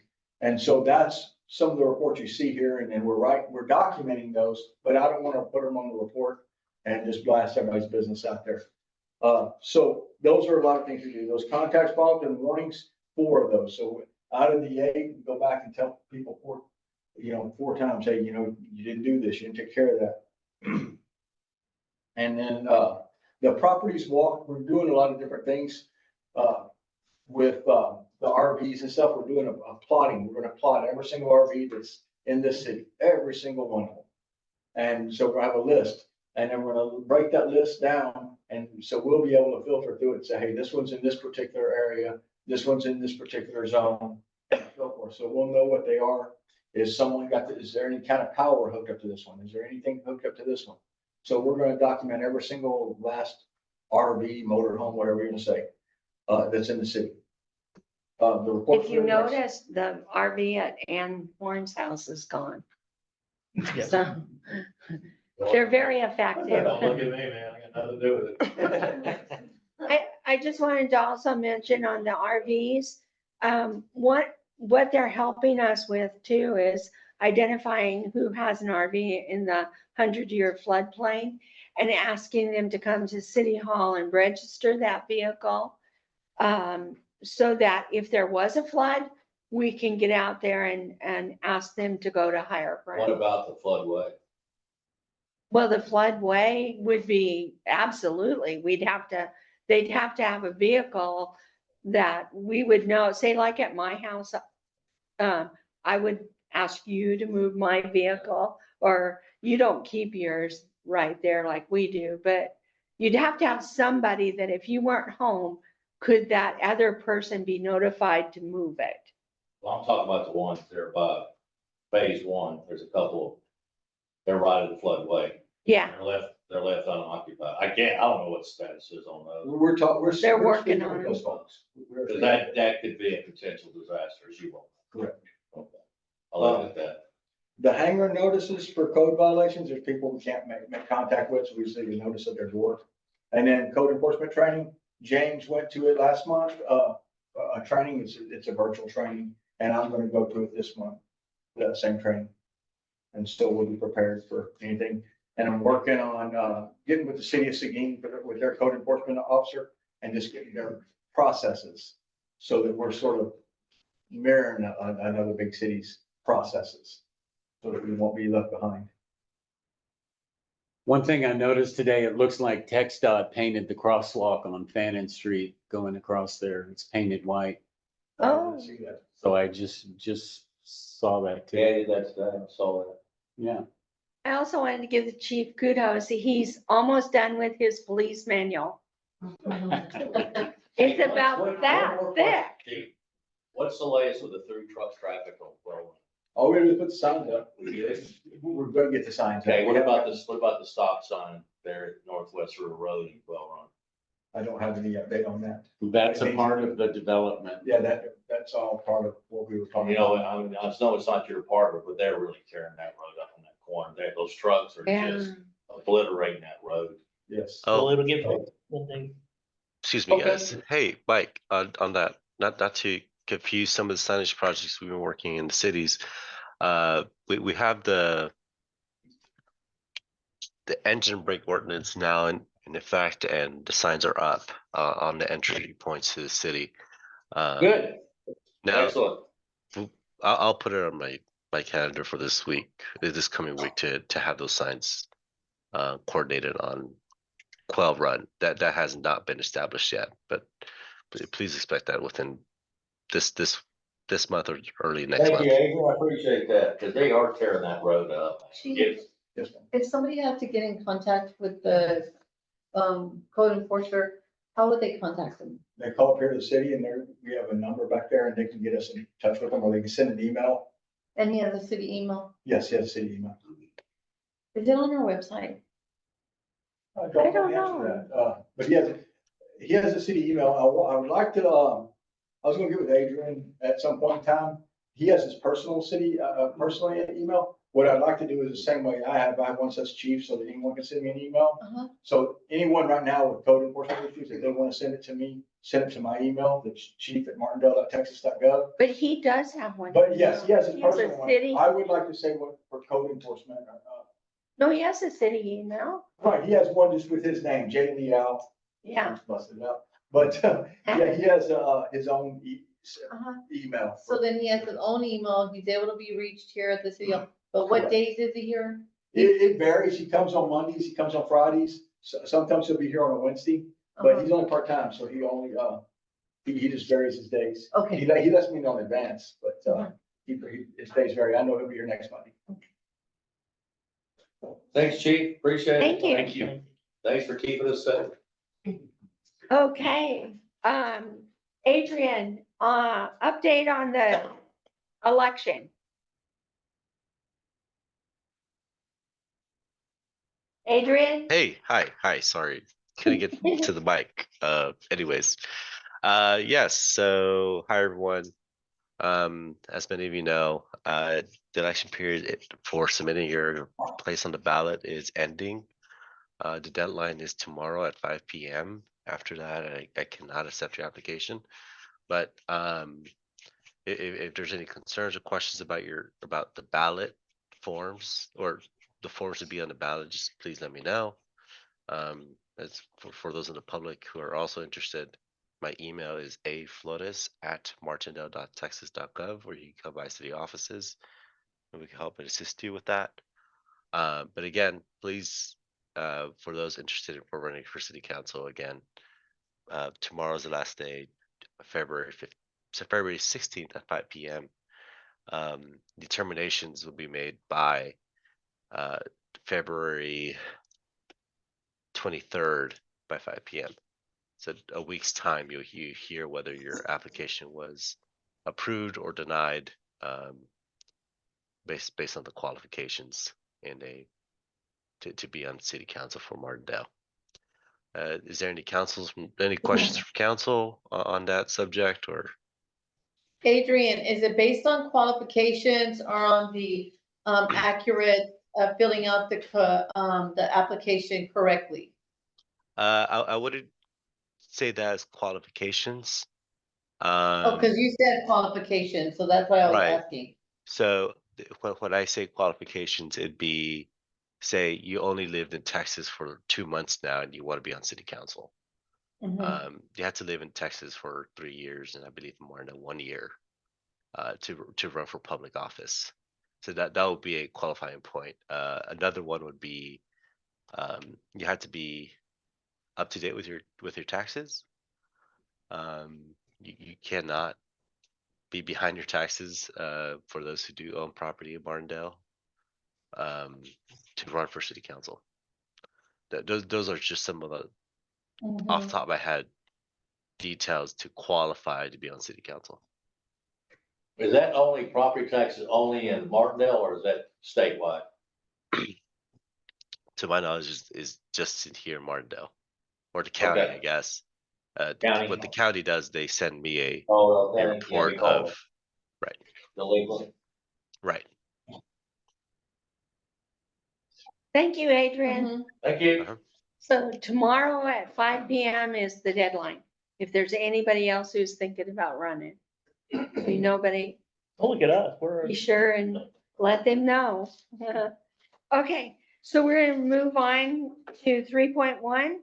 Motion to accept or deny the revised interlocal agreement with TAC Redwood LLC and Caldwell County to assign Caldwell County to be the regulatory authority responsible for subdividing the property. Mr. Michael Schroeder is here, Yeah. representing TAC Redwood.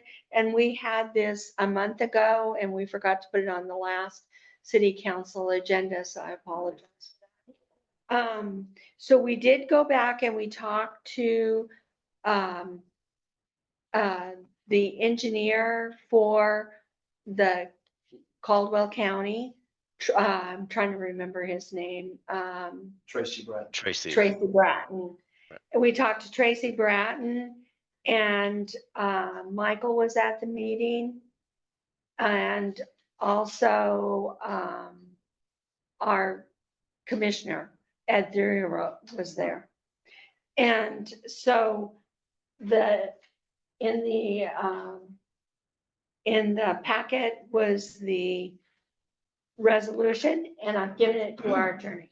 So, I mean, I think the agreement of principle is fine. Unless anyone tells me differently, the idea is to say the city and the county agree that this property will be governed by the agreement that was previously entered into by Redwood, Tag Redwood and the city. So here's very crudely my proposed edits. We go down to this whereas, and it says pursuant to the agreement entered into at document number, we have to fill that in. And we call this the annexation agreement. We come down here and we say, the agreement is entered into by the city and the county pursuant to Texas law. And then we simply strike all this at the bottom. And we say that development of the property shall be subject to the agreement for annexation. That's it. That's all that the parties are agreeing to. It takes out all of the superfluous or gratuitous language and says, whatever happens, the county agrees and the city agrees, it's going to be subject to the previously entered into agreement. So I think it probably cuts the agreement in half, but it makes it a lot simpler.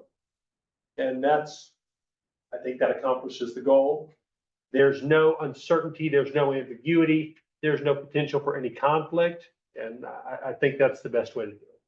So to explain a little bit, Caldwell County and the city of Martindale have an agreement that the city of Martindale can regulate subdivision requirements in the ETJ.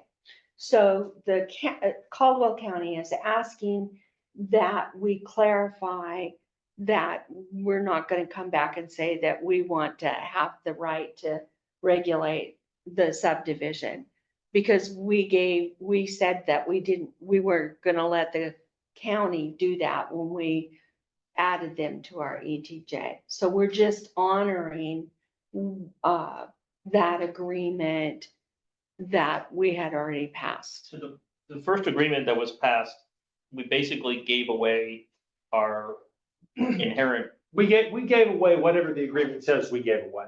I mean, and I don't want to overstate or understate it, because I haven't reviewed it since that time. Yeah, that was a year. I've slept at least 364 days since then. So, I mean, the point is that's fine. I mean, look, we made an agreement. We're bound by that agreement. So. Yeah, I agree with you there. Let's state and represent. I didn't vote for it, so I'm just gonna, you're right, whatever they agreed to. Yes, please do. So I'm Mike Schroeder. Yes, I think I've met most of you. Mhm. I'm a developer. I'm developing a project in Hays County. I don't know if any of you've seen it. It's at Yarrington in 21. It's 7,000 homes.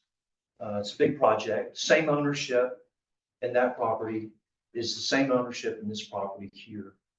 And what I did is I came to some of you who were here a year ago or so, and I proposed to voluntarily annex into Martindale's ETJ.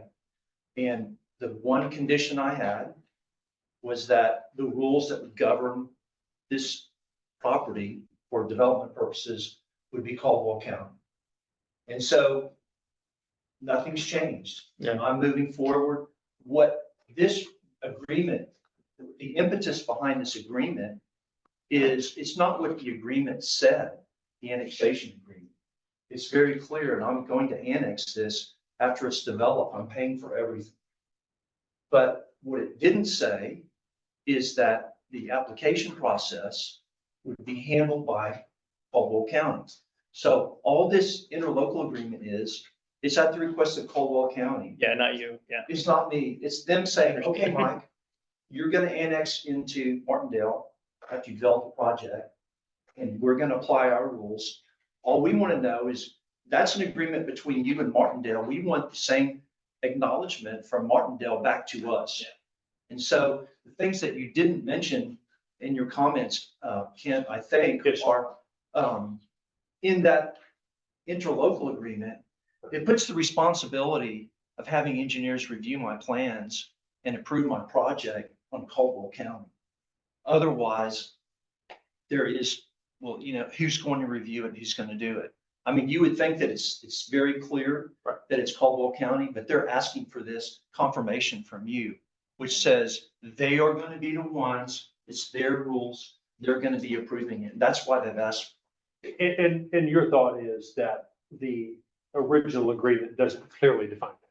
Well, some people think it totally is clear and it's easy to understand. Right. But if I come up with a plan and I spend a ton of money on it, and I go to Caldwell County and they're gonna look at it, what they're asking for is acknowledgement that it's gonna be them that's gonna review the plans. Does that make sense? So it does, and the question is, does the prior agreement say or not say It exactly doesn't that? say who reviews the plans. It says Caldwell County rules are going to apply. It did not say that I'm down there and they're hiring the engineer. In fact, they've already hired Quattro Engineering, a guy named Chris Elizondo. I understand you guys know him. And he's going to be reviewing my plans. And so they're paying him and he's poised to start working on this. I have a development agreement pending at Caldwell County. I had a hearing on Tuesday. That was a discussional hearing, and they're very serious about regulating development. We've had 2 rounds, and I have a lot of ironclad things in my agreement that talk about, the treatment level of my discharge, no modular housing, dark sky concepts, on and on and on and on. Well, this development agreement is very comprehensive, and this project, by the way, which you guys are going to annex, is going to be worth about $1.2 billion. So you think about the impact, financial impact that's coming to Martindale. It's, you almost can't exaggerate how important that's going to be. What I'm looking for is You scroll to the picture so we can see it. I just want us to see it up on the screen while we're talking about it. we all sort of know each other. I don't really know you, but I kind of feel like I do. But this project of mine is going to last probably 10, 12, 15 years. And 12 years from now, this room's going to be full, all different faces. And so this agreement explicitly lays out who's responsible for doing what. And in this case, you aren't responsible for doing anything. You basically are laying in wait, and this project comes to you when everything's paid off. And I would have been glad to talk to you and discuss this in more detail. I just, I guess I just didn't know we needed to talk. Correct. Is there a way for you to scroll to the next page? Did you write this or did the Caldwell County write this? The picture? That was written by an attorney that works for me and presented to Caldwell Let's see County at where their it is. request. So they asked me to do this. Oh, yeah, there. And we wrote it and they approved it. We use, by the way, DSET engineering. And so the reason Quattro was hired was because DSET is my engineer and they're also the engineer for the county. So to avoid a conflict of interest, our engineers have stepped back and the county hired Quattro to review our Does, plans. Mr. Terrell still work for DUSET? Yes. They also are doing my Waterstone project. So Could you just, we have, real graphic, I mean, just Yeah. Do you have a basically plan that- say where it is for us so we Sure, know? do you have the plan that shows the, I guess, Adrian, do you have the plan that has the land plan on it? That's the survey you've got up there now. I That's the only thing we have. I think that's, that's all. I know where the property is. I remember. it. Well, Yeah, let me just, It's irrelevant. Let me It's just- irrelevant. I understand what you're saying. You're trying to clarify. And as long as the attorney's okay with it, Yeah, with this verbiage.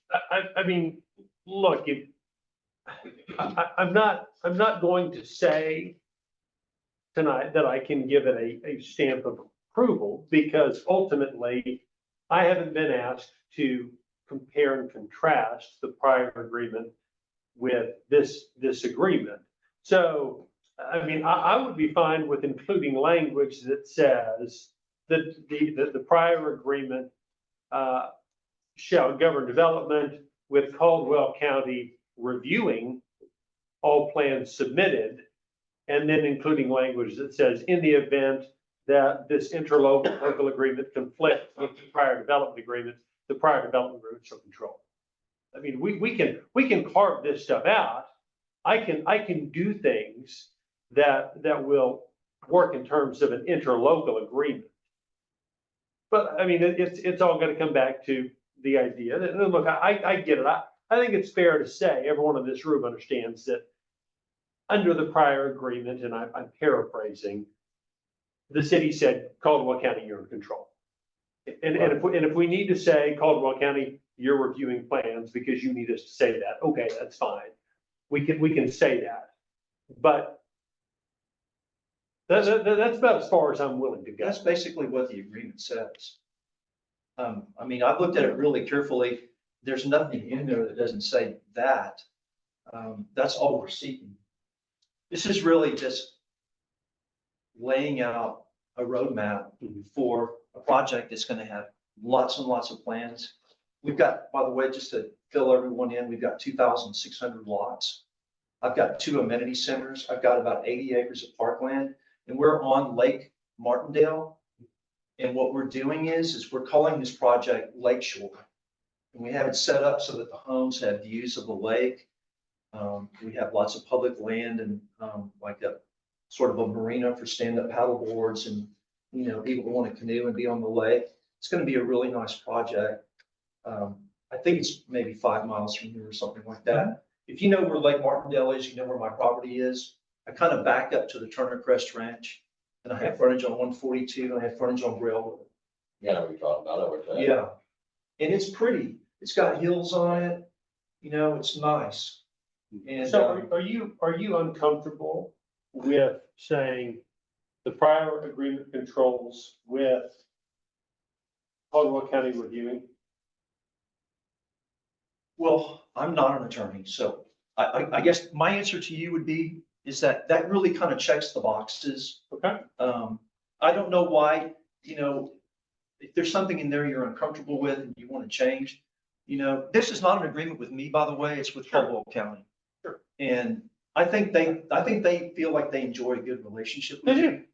It's just that. So Bud, what do you, I mean, do you need to talk to his attorney? Y'all need to interview? No, I mean, look, I don't think we do, because I've always known Michael to be an upstanding straight shooter. But my job is to take everything that I do for the city, and if it can be done in 30 minutes as opposed to 4 hours, then I'm going to take the 30-minute approach, because I'm dealing with public dollars.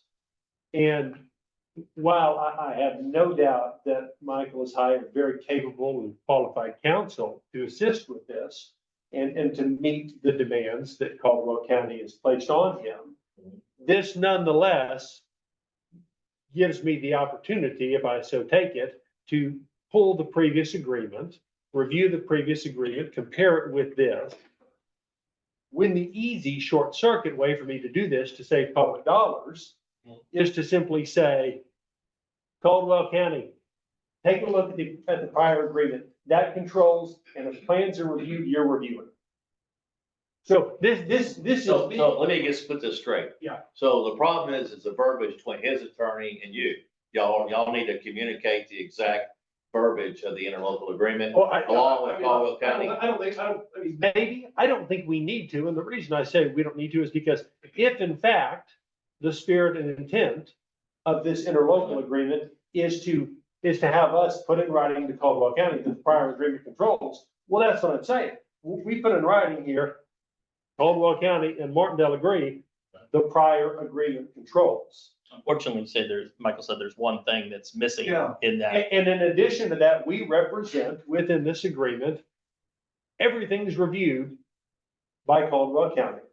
And then, of course, we build in a provision that says, if in fact there is a conflict between this interlocal agreement and the prior agreement, then the prior agreement controls. See, so I think like, just for like tonight, because it seems like Yeah. there may have been like, you didn't have enough time to like, you know, or like maybe. Oh, no, look, I did, but my opinion on this is tonight, what it was yesterday, what it was last time we looked at it. And that is, unless I'm told to do a comparative analysis between the prior agreement and this agreement, I'm not gonna spend the city's money doing that. But do we need to do? I don't think so. Couldn't you pull it up? I mean, there's literally one paragraph this big in there that says in the annexation agreement, the annexation agreement's a page and a half. And it says explicitly in there that this project is going to be annexed into the Martindale ETJ, but that all the rules governing the development are going to be Caldwell County. Right. Okay, the thing that's not in there is what's in this thing, and that's really all I'm asking for. I mean, I'm giving you guys $1 billion of property down the road. We talked about your wastewater system. Well, How are you ever going to do a no discharge permit? I mean, no discharge plan. You're going to need money. But This thing is whatever gonna verbiage is gonna lots come up of is money. not gonna, we're not gonna be able to come up with a new resolution tonight. I think like whatever I feel like I'm gonna vote on, it's like how it's, the verbiage needs to be there and the way it's gonna be written. Well, how about just a simple thing? You put your verbiage in there and you check it with your attorney. I mean, it's obvious to me that you need to talk to his attorney and Caldwell County. If it's just a little verbiage and everybody needs their blessing on it, why not? I mean, you see what I'm saying? I mean, You wanna give me your lawyer's email address and I'll shoot him over a version of that? yeah, let's do that. Let's do that. That's. We don't need you to come back. You probably have. Yeah, You it's probably have it sounds like it's a very Minor. Yeah, it's a minor point. Got I don't want to waste it. Yeah. I don't want to waste Mr. Schroeder's And time. you emailed me before. Because we did the annexation agreement, Matt Kutak, it. Kutac. I really appreciate it. I mean, I'm not in a huge rush, but I've been up a couple of times. We don't want you to have to waste your time. Well, and I mean, You know, Caldwell County is kind of looking at me like, well, you know, they've hired this other engineer and I'm over there asking for a development agreement. And this is like the one thing that sort of ratifies. Yeah. That we're doing what we say we're gonna do. I think we're 98% there. Yeah. A little, just have the blessings with the attorneys, you know? If it's a Could little we pass it with, the caveat that the attorneys will work it out? Whatever. Or do you wanna wait whatever- for the whatever final Kent- version? Whatever Kent is comfortable with. I'm certainly fine with that. With passing it, with what? Subject to the edit that I am sending to Mr. Schroeder's Schroeder's, counsel. Here's Matt's email address. Oh, hold on. Here it is, right here, right on that line right there.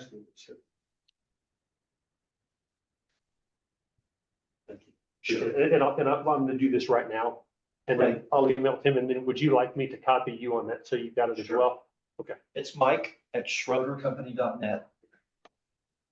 I think we've emailed each other. I think so. Yeah. Thanks for helping me out with this. Can we move on to Really the next appreciate it. thing?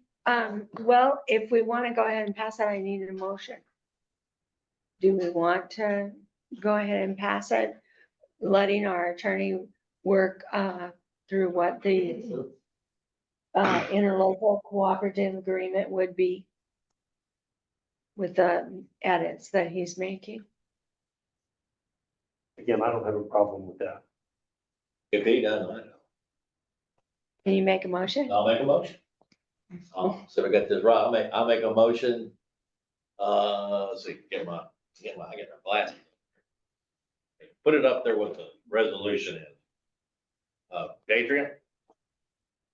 To accept, Get it on the Can you zoom, okay, motion to accept the revised interlocal agreement with TAC You know what, Redwood. literally, if y'all would give me 30 seconds, a minute. Can I make a suggestion, Mary? Can we move on to another topic? and come back. There you go. Okay. Good move, Mr. Good idea. There you go, Mr. That McGovern. way you don't have to come back. Can let him do his verbiage, you can have the verbiage Okay. in there, That's what we'll do then.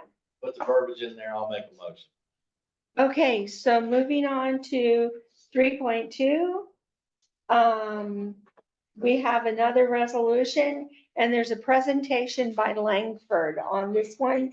This is part of what we need to do for the grant that is $500,000. So Adrian has that, the beginning of the presentation.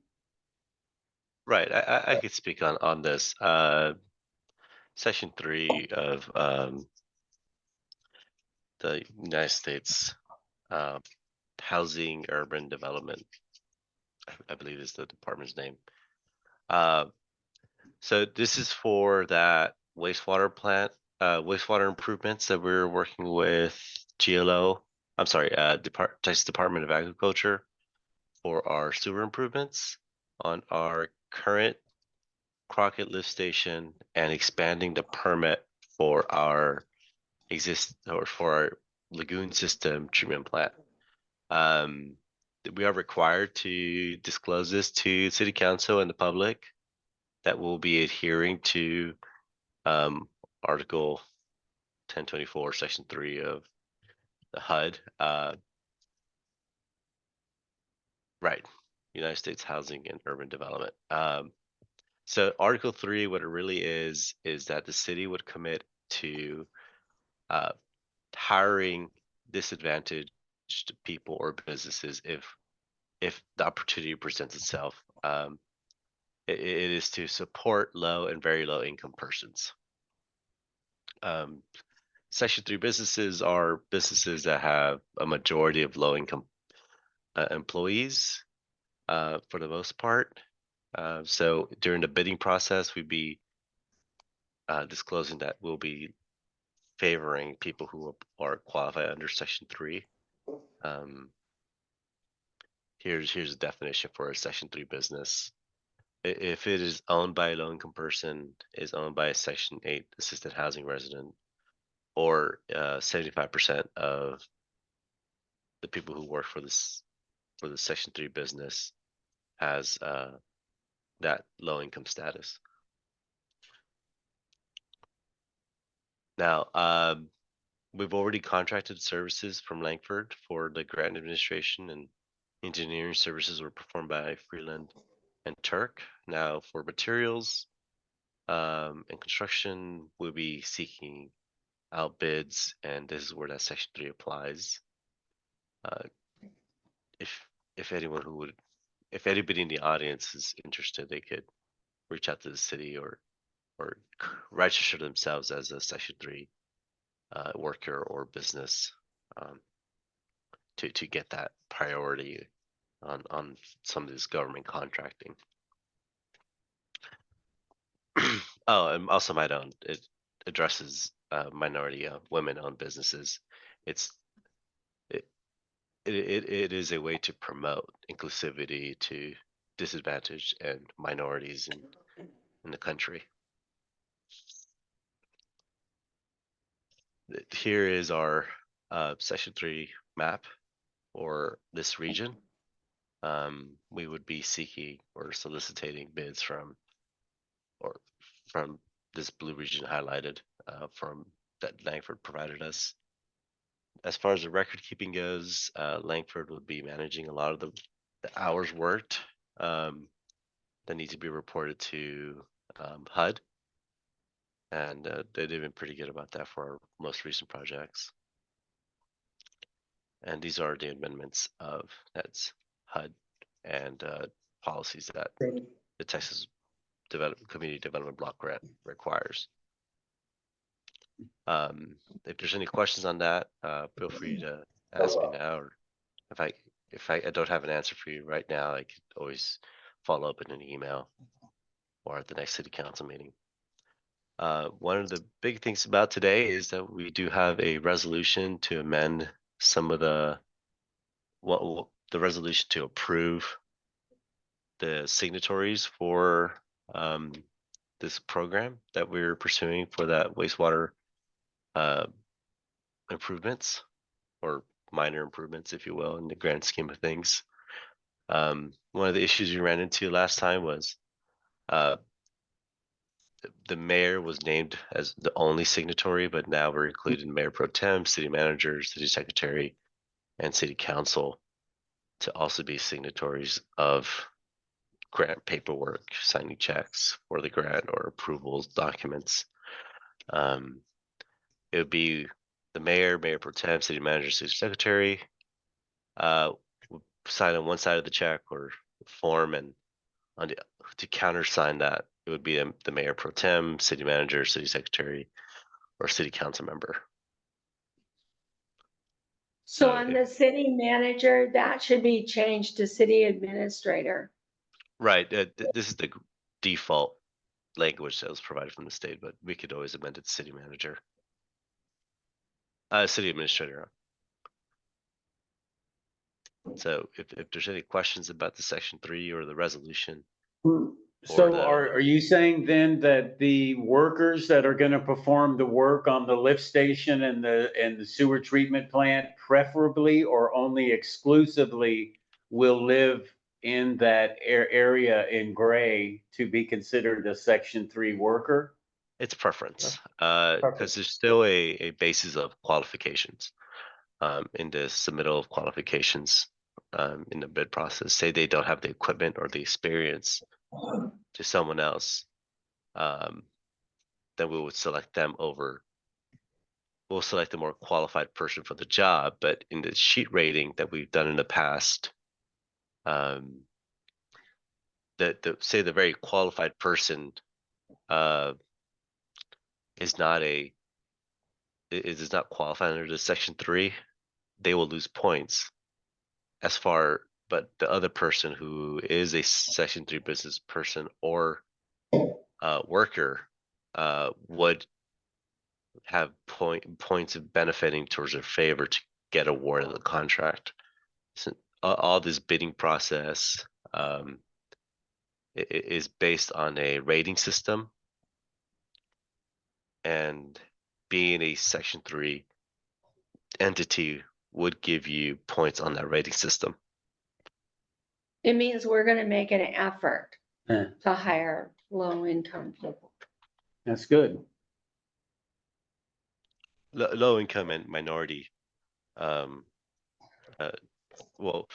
minorities identified by the United States government.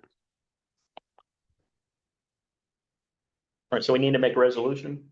We need to make Right. Motion. a motion. The recommended motion here would be, if we do want to change that city manager title, it would be an amendment to accept and amend the resolution,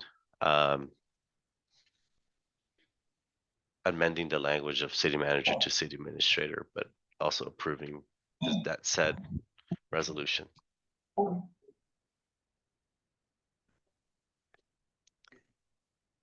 Did you have any questions? Okay, do I have someone to make a motion? Well, I don't want to read the whole page. Okay, go ahead. I don't want to. Oh, you don't want I don't to? want to.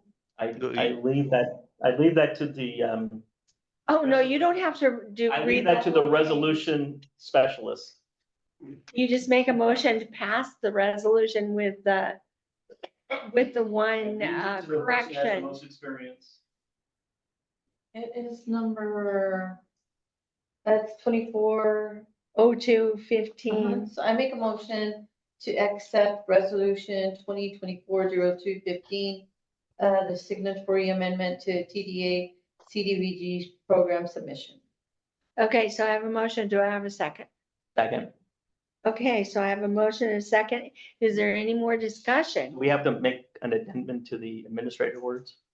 Oh, did you include that in your motion to? To include, with the, verbiage change from city Manager to city administrator. Second. Okay, so Matthew second. Is there any more discussion? Okay, hearing none, all in favor, please say aye. Aye. Aye. Any opposed? Nick? Are you still there? He might have dropped off. Says he's still on the call, but Yeah, I'm still here. Sorry, I was fumbling. Oh. It's unanimous. all right, excellent. Thank you guys. Well, I'll have So that over to the Karen- grant writers. On to the next one, next to the next one, Mayor. Okay, so we have the lease one more time from Toshiba. And they did make the change, so let me explain. Okay, Major, Yeah, Major, I know, they never fix that. Major Glaze. Right at the top of the very first page, under Toshiba Business Solutions, it says the words you and your refer to the customer. The words lesser, we, us, and our refer to Toshiba Financial Services. And then Toshiba equipment is covered by the terms of the Toshiba Quality Commitment, a copy of which may be obtained from your service provider. We own the equipment as defined below, excluding software, and you have the right to use it under the terms of the agreement. If you go to the very last page, this one, that's their quality commitment. So they put that line in there for us. So our quality commitment defines in this page that they will replace the equipment and will replace it quickly. It quickly is defined in 2 business days. And Two then business- in 2 business days, no action is done, and they'll have a loaner on that 3rd day. So are there any questions about the contract? The only thing I see is on page 1, additional connectivity services performed or not billed to be at a rate of $200 per hour. So that's, I guess, covering if we need to connect other devices. What page are you looking at? Page 1? It's the middle of page 1 where it says note. Note. Additional connectivity services at $200 per hour. I would suppose so. This doesn't seem like it would be part of that initial sign-on.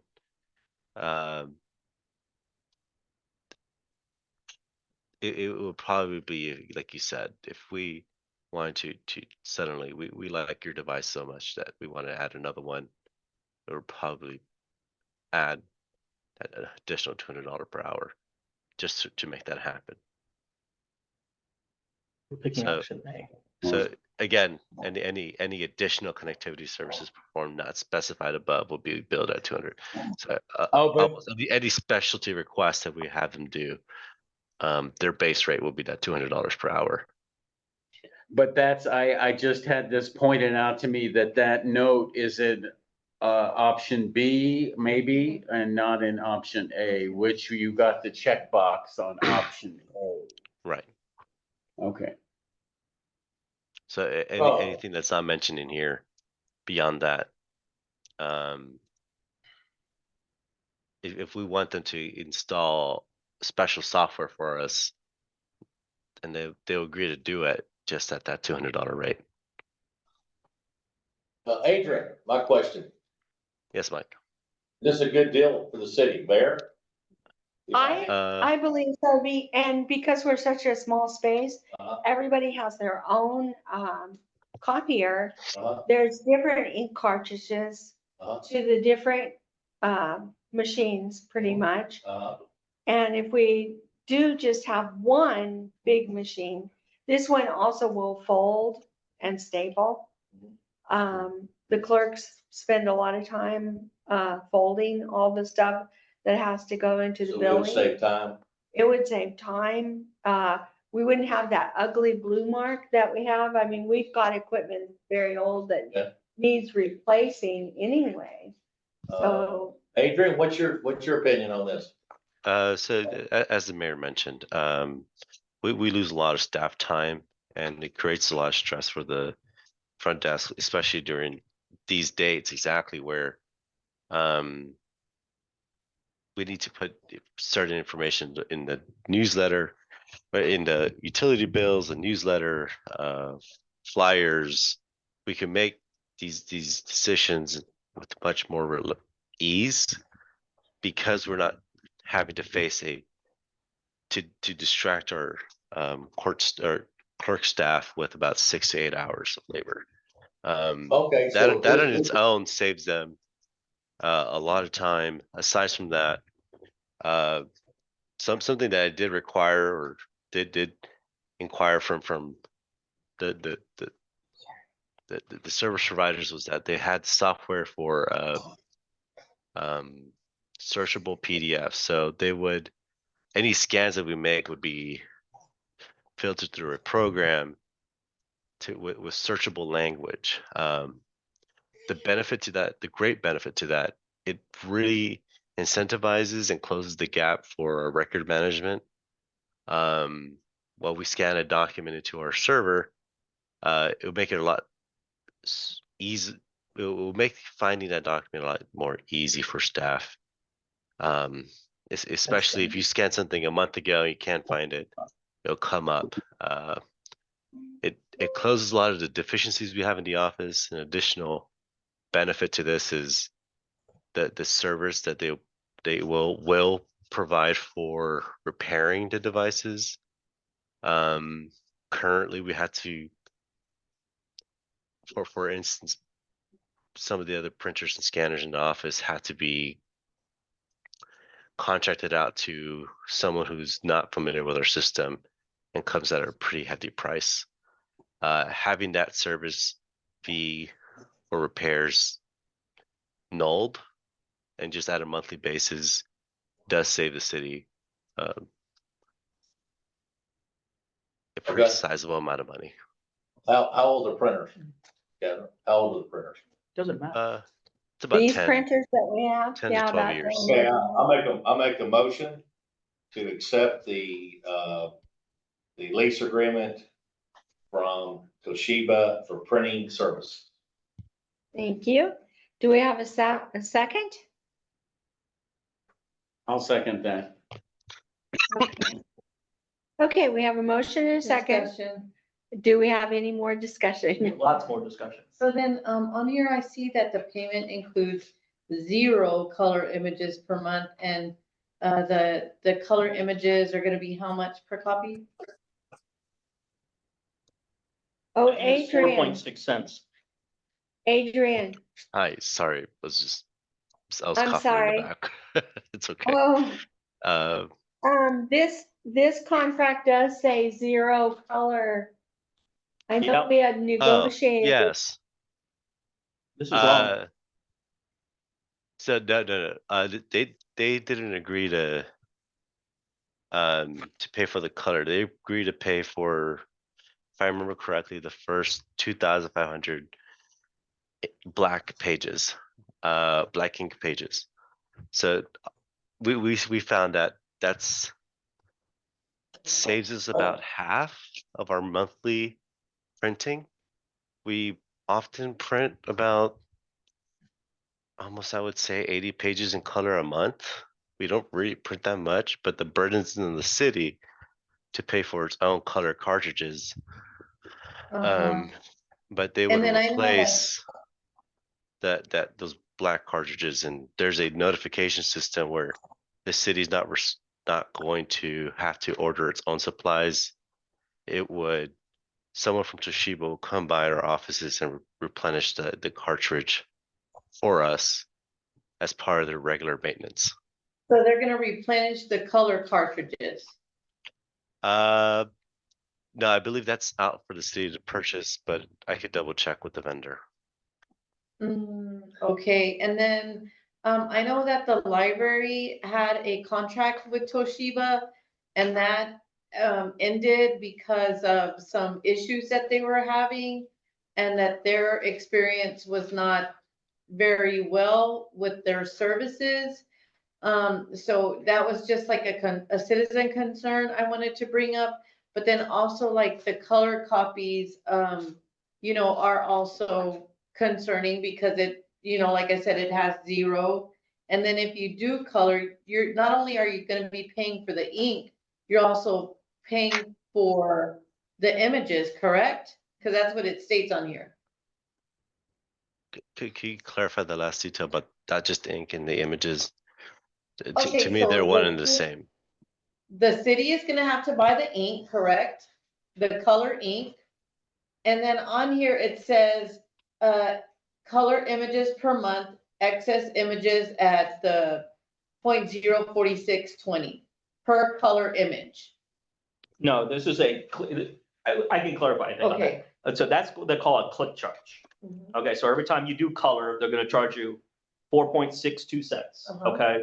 But what I don't like about the contract is that if you do more than 6% of coverage, so if the mayor did that dark sky printout, where it's basically 99% coverage, depending on what kind of printing that you did and your combination, you'd then be charged a surcharge, which is what I wrote an email to Adrian, Jared, and the mayor regarding this, and the one question was resolved was the loaner. So the mayor, they addressed the loaner issue, because I was concerned that we'd be out of a printer for what the library experienced, which I learned from Carol yesterday when I was over there, just stopping by, going through after the river meeting. And she has a dead machine with Toshiba there in the corner of the library, because they just basically said they're not servicing it anymore.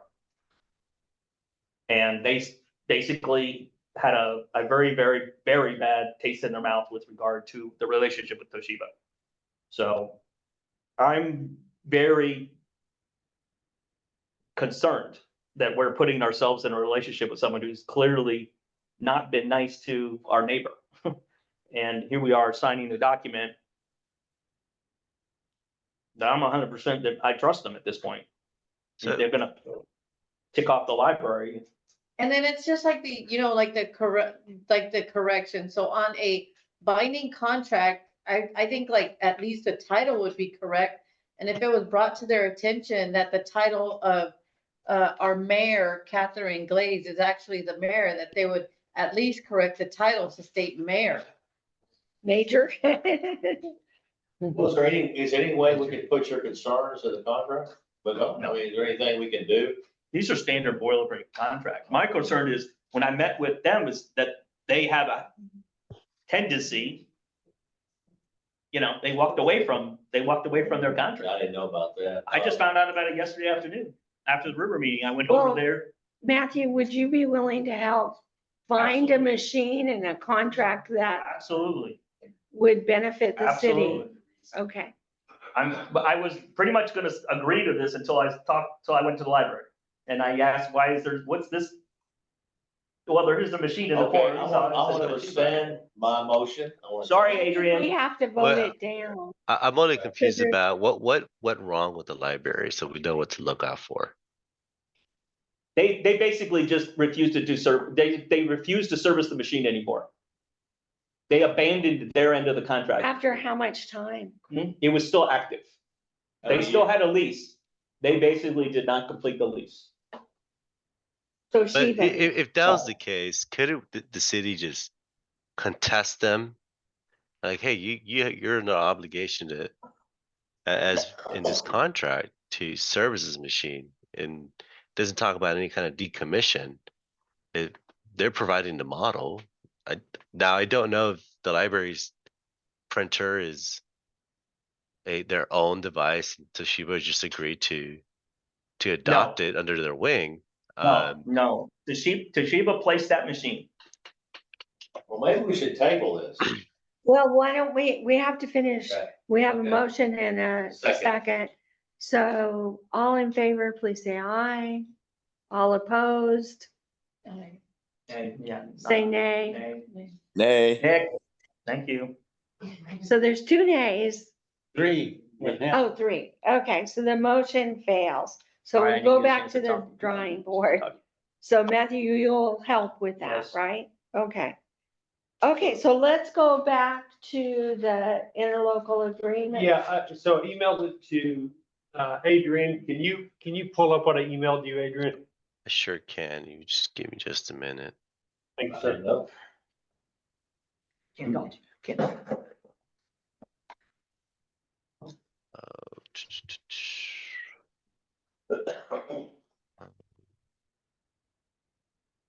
Do it like this. Sorry, it's just different when you're doing it from your home computer. About to change my screen here. No, I just know. Is this, what you're looking at right here? There it Is is. that the language? Subsection E. Can you guys see the whole screen now? No, we're still seeing Toshiba. Yeah. Yeah, so I get your point. Okay. It's just inside who's applying. Here it is.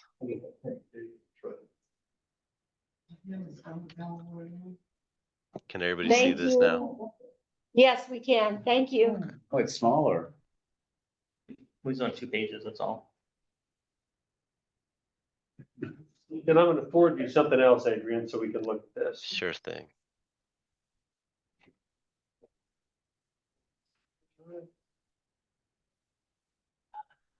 Oh, you guys probably should see that. I don't know what we saw. We did. All right, so take a look at if you can make it bigger. And Sure. really the operative language is in the now therefore section. It's been made considerably shorter. Now there. Yeah.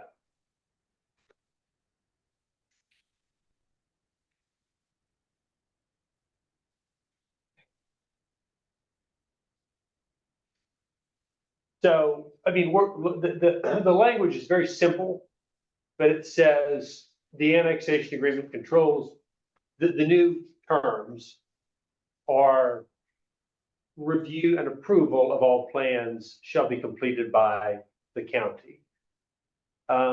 Adrian, if you can also pull up the email that I just sent you and look at the attachment. Oh, dadgummit, it hasn't gone through yet. No. It should go through in a second. When it goes through, the document entitled TAC Redwood Agreement / Permanent. Sure thing.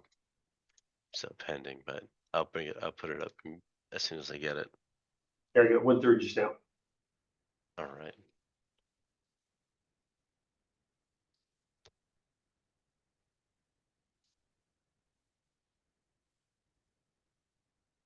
Oh, got it.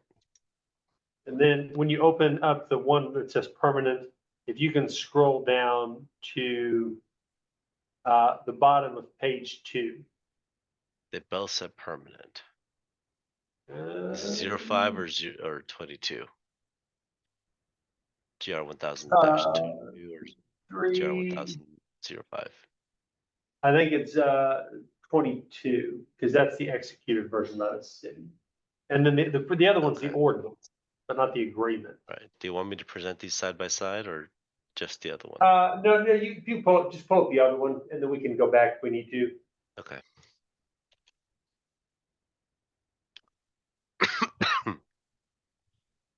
Can you see my screen now? Yeah, and then go down to the bottom of page 2.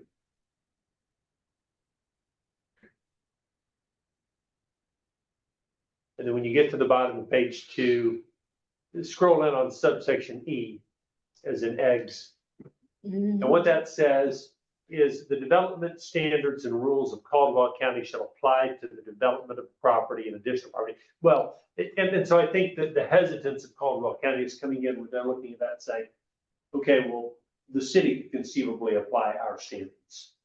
So now all we're doing is we're simply saying, if you go back to the prior agreement, the Word document, Adrian, it says the review and approval of all plans shall be completed by the county. So Are you okay with that, Mr.? I think what Mike and I discussed is he's good with this being approved, subject to the agreement that minor agreed upon revisions by his attorney and I will be incorporated.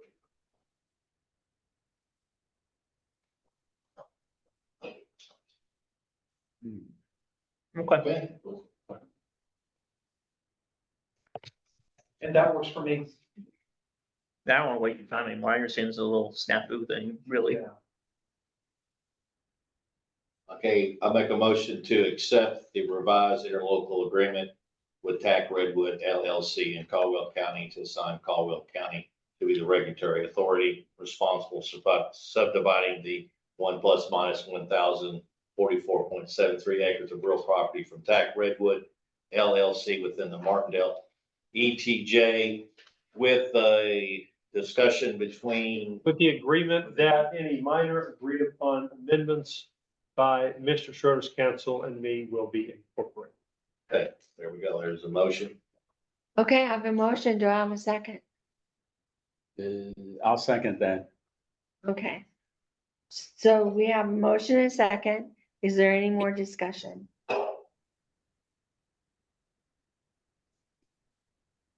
Okay, hearing none, all in favor, please say aye. Aye. Aye. Aye. Any opposed? Nay. Okay, so we have 4 ayes and 1 nay. The motion carries. Okay, Thank you very much. you're welcome. Thank you. Thank you for your patience with Thank you. us. Good evening. See you guys later. Thanks. Aye.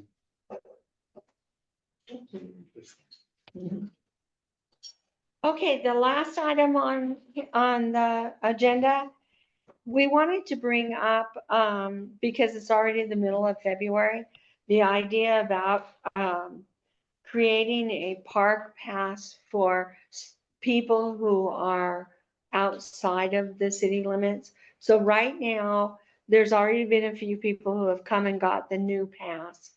What we're putting in the newsletter is that it will expire at the end of this month. So right now, we've been letting people use the 23 pass until the end of February. But like I say, some people have already come and got the 24 pass that are Martindale City residents.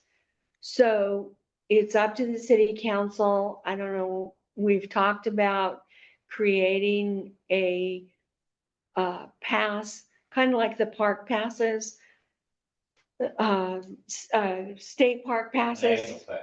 An annual pass that, like my daughter and I, we go to Lockhart to walk the trails all the time. And we pay $70 a year. Now that's for one person. If the second person wanted to get a pass, it's $25 more. That's at the state parks. And then that's at any park in the state of Texas. So we're talking about our city parks. There have been people locally that had been coming to Martindale to use the parks, like with family, relatives of family who live in Lockhart or San Marcos. That if we just said the ETJ, that would still exclude them. So I don't know what the city council wants to do with this. First, do you want a pass? Second, if you want a pass, how much should we charge for it? I think we ought to follow what the state does. Just have an annual pass. If anybody wants to, use it as an annual pass. I think that'd be fair. Because if you got people, you got locals from San Marcos or Lockhart, if they use our parks regularly, they should have a discount, I think. And I've told people that.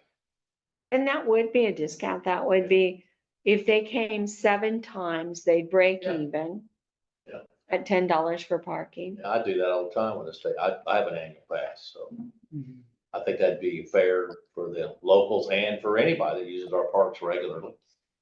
I can't remember Now- how much is the annual pass for state parks? I have one too. $70. And then it's 25 for if you want the second one. But what we found is we never use the second one. We're always together, so.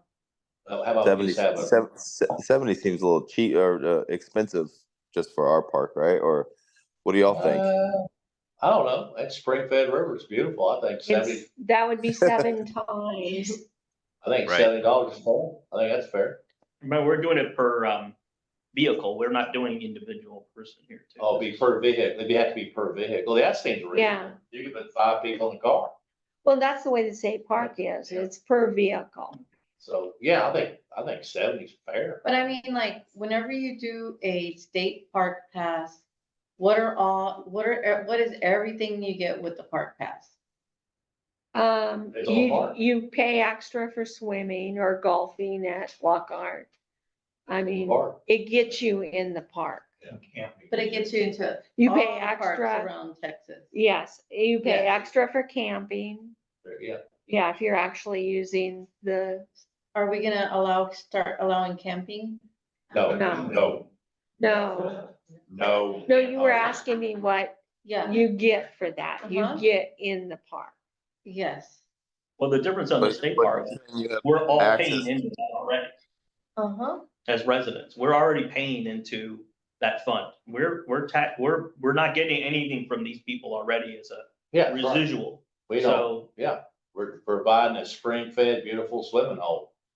So I think. we're providing $70. sand, cleaning dumping the trash Yeah, every right, day. mowing the grass, law and mowing the enforcement. grass, and Jeffrey doing the other one, and Caravans. Dorothy clean, picking up Yeah. once a week.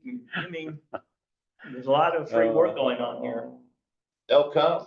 We got a So- monopoly. So is this pass gonna run on the fiscal year of the city or a calendar No, it's gotta year? run on Or the what? I think it should run the calendar. They make it a lot easier. It'd be hard to explain to people 3 months Calendar difference. year, okay.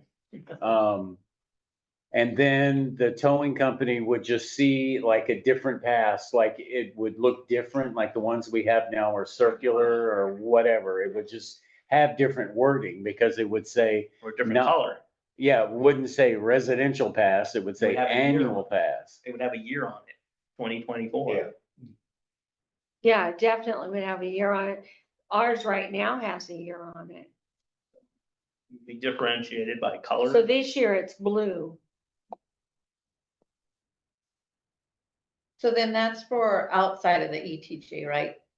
It would That's be what I'm saying. anybody outside the city limits is what they're talking Yeah, about. it should be for anybody who wants to use a Cause it's park. kind of hard to, if we just said No, ETJ, it's too complicated. Do what the then state you're does. still excluding family relatives that live in Do Lockhart. the state, follow it, don't reinvent the wheel. Do what the state of Texas does, It's just, do what they do, and that's, keeps it simple. We have the beautiful river here. I mean, people will come, they'll pay the $70. It's a deal. We're getting the money already. It'll be interesting to see what the revenue drop is Yeah. this summer, how many people have decided that they don't Yeah. wanna pay. But Oh, San guess Marcos what? will be. San Marcos is will be coming on charging. board. They're gonna start charging So, soon, I So unfortunately, there's nothing, we can't afford it. think you guys gotta understand also, we are going to be in a serious deficit going forward from the sales tax. So we will We not, don't know about that. That could be. listen, we have to assume, we just That's- have to give back $50,000 We don't know yet. and we're gonna be short $40,000 a year. Well, Yeah, Okay, that's huge. That's all I've been thinking about this whole meeting. Like how is that? The surplus we had last year just went, we we gotta just see gave what, it back, and when we lose it going forward. they have to investigate. That seems pretty fishy what he said. How is it for you, chief, whenever you have to check the stickers and deciphering if, are the stickers working for you for like? So they were, there looking wasn't, we didn't run across very many, Of the stickers? right, there wasn't any out there. last We year. don't, they would So, we had on our computer, we can log into the Park Mobile and we can check license plate numbers. So that's, we can go in there and say, hey, you know, this person paid, this person paid, this person paid. And then we'll see if, let's say, this yellow Toyota didn't pay. So then we'll walk around and say, hey, who owns this yellow Toyota? You know. And you gotta then, pay. so then that's just for people who did the Park Mobile. Yeah. But what about the ones that just have the stickers in? With those people that have the stickers, you just leave them We just leave them alone? alone. Right, they're not, so if we see that their license plate number is not on there, is what we do. So we pull up there, we see a license plate number, 1, 2, 3, 4, 5. Look at it, it's not in our system, it's not on our mobile system. Get out, walk around the car, and see if they got the sticker. So, Oh, and because you run the license and then to see if they're residents or not. no, we don't know. We only run it on Park Mobile. We don't check those license plate numbers to see if they're registered. So Park Mobile and the city offices talk, like who's registered and who's not? Yes, I believe Adrian puts like, those in there. I haven't run across any that said, hey, this is a resident. We got out, when we ran and saw that, 1, 2, 3, 4, 5, the yellow Toyota wasn't in there, Oh, we would get out and look for the sticker. Gotcha. And So- if we saw. Uh-huh. That's right. We have a register of all the residents who have picked up a park pass and their vehicles and their license plates. Uh-huh. For people who just pay through Park Mobile, can't talk about Park it. Mobile provides us with also a different register of those license plates and when they clocked in. In our case, we don't set a time restriction to how many hours you can be in the park, or for $5 you can be 1 hour. It's $10 for the rest of the day until the park closes, and then it refreshes the next day when the park reopens. That's how we're monitoring it. There's the same information has been or will be relied to the towing our towing services. Hey, Chief, Yes. I got a question. Oh, I didn't see it. I thought you were back up. If we had having those stickers, it does speed up the process. If you see that sticker, you don't have to do anything. Right. you have to- So it'd be more efficient for you guys. You'd spend less time checking the Park Mobile with the sticker. Okay. And I think once the contract for the towing service gets in, it'd be a lot easier for the tow service. Gotcha. I'd like to say, and I think Adrian and I spoke about this before, is we come up with one location where they gotta put the sticker so that we know that, hey, you put it underneath your registration sticker, you put it on the back window, something like that, make it easier. Okay, so I don't. We do have on the instructions to Oh, put it yeah. on the black Mr. back window. Mr. Clinton, you're a park expert. What's your input on? So the annual pass fees will go into the restricted Park Mobile Fund? Of course. Well, I mean, it doesn't say, so I mean, We'll make sure. it could go into the general fund. I No, don't it will know. go into your park fund. I almost put this down just as discussion, but then I thought, well, in case they do wanna You happy with that? go Mr. ahead Clinton? and act on it. And then has the Parks Sort of. Committee talked about this? Has it been brought up to the Parks Committee? It was, Do they have any ideas Has about it? it?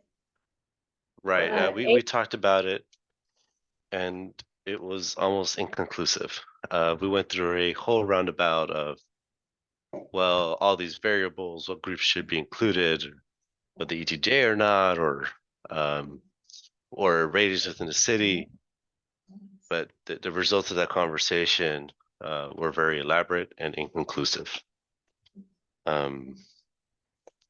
So I About think About the decided- only thing that they said was they thought veterans should get free. Who? park- Right. Veterans, Veterans? veterans. nonprofit groups.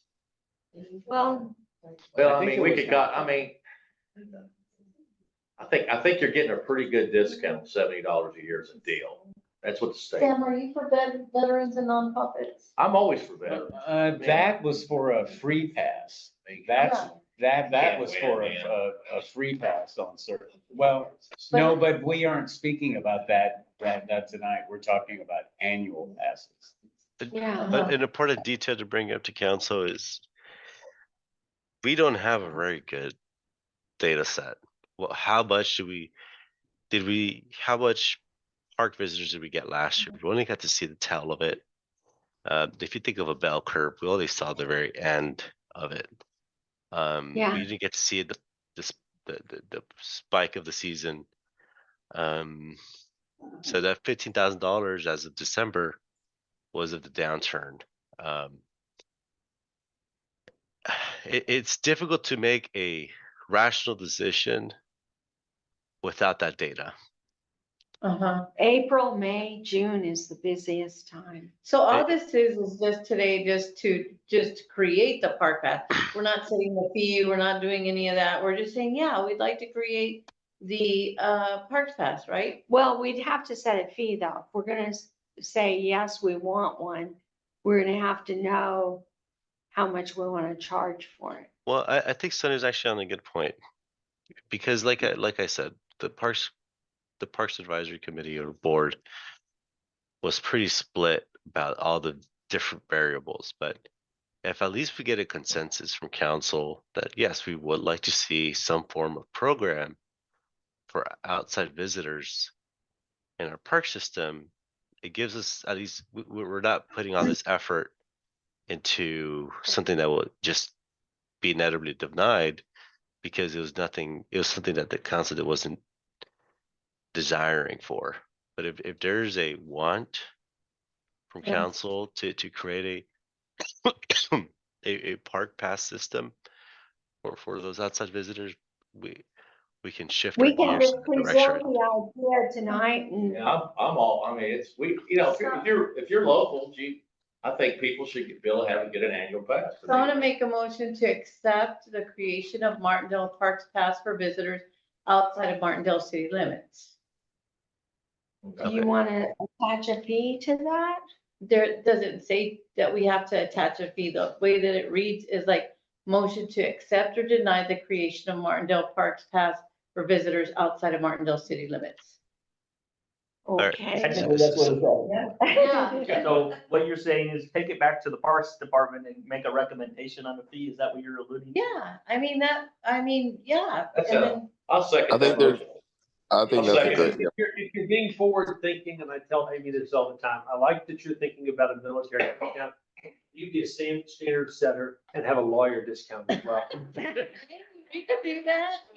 Yes. There'd be a lawyer freebie. There you all right, so we have a motion and a second. Yes. Yes. And now discussion. I think it's really important to iron out the details before we put something in place, but I like the idea of it, so, I like where you're at, Sonia. And me, I made a second. I would never say that. Never say that. Well, I mean, you made a good point. We could put it back to the parks. I say we move back to the Committee, and that park. way they could come up I with. think so, Mike, because like, Yeah. it's just like we as a council are just jumping over a whole committee and like their voice and like. That's fine. I got no problem with that. Okay, we got a motion and a second. Good, Mayor. Okay. Who made the second? I did. Okay. Okay, all in favor, please say aye. All right. Yeah. Any opposed? Yeah. Okay, the motion carries. And now we're going to go into executive session. Everybody get out.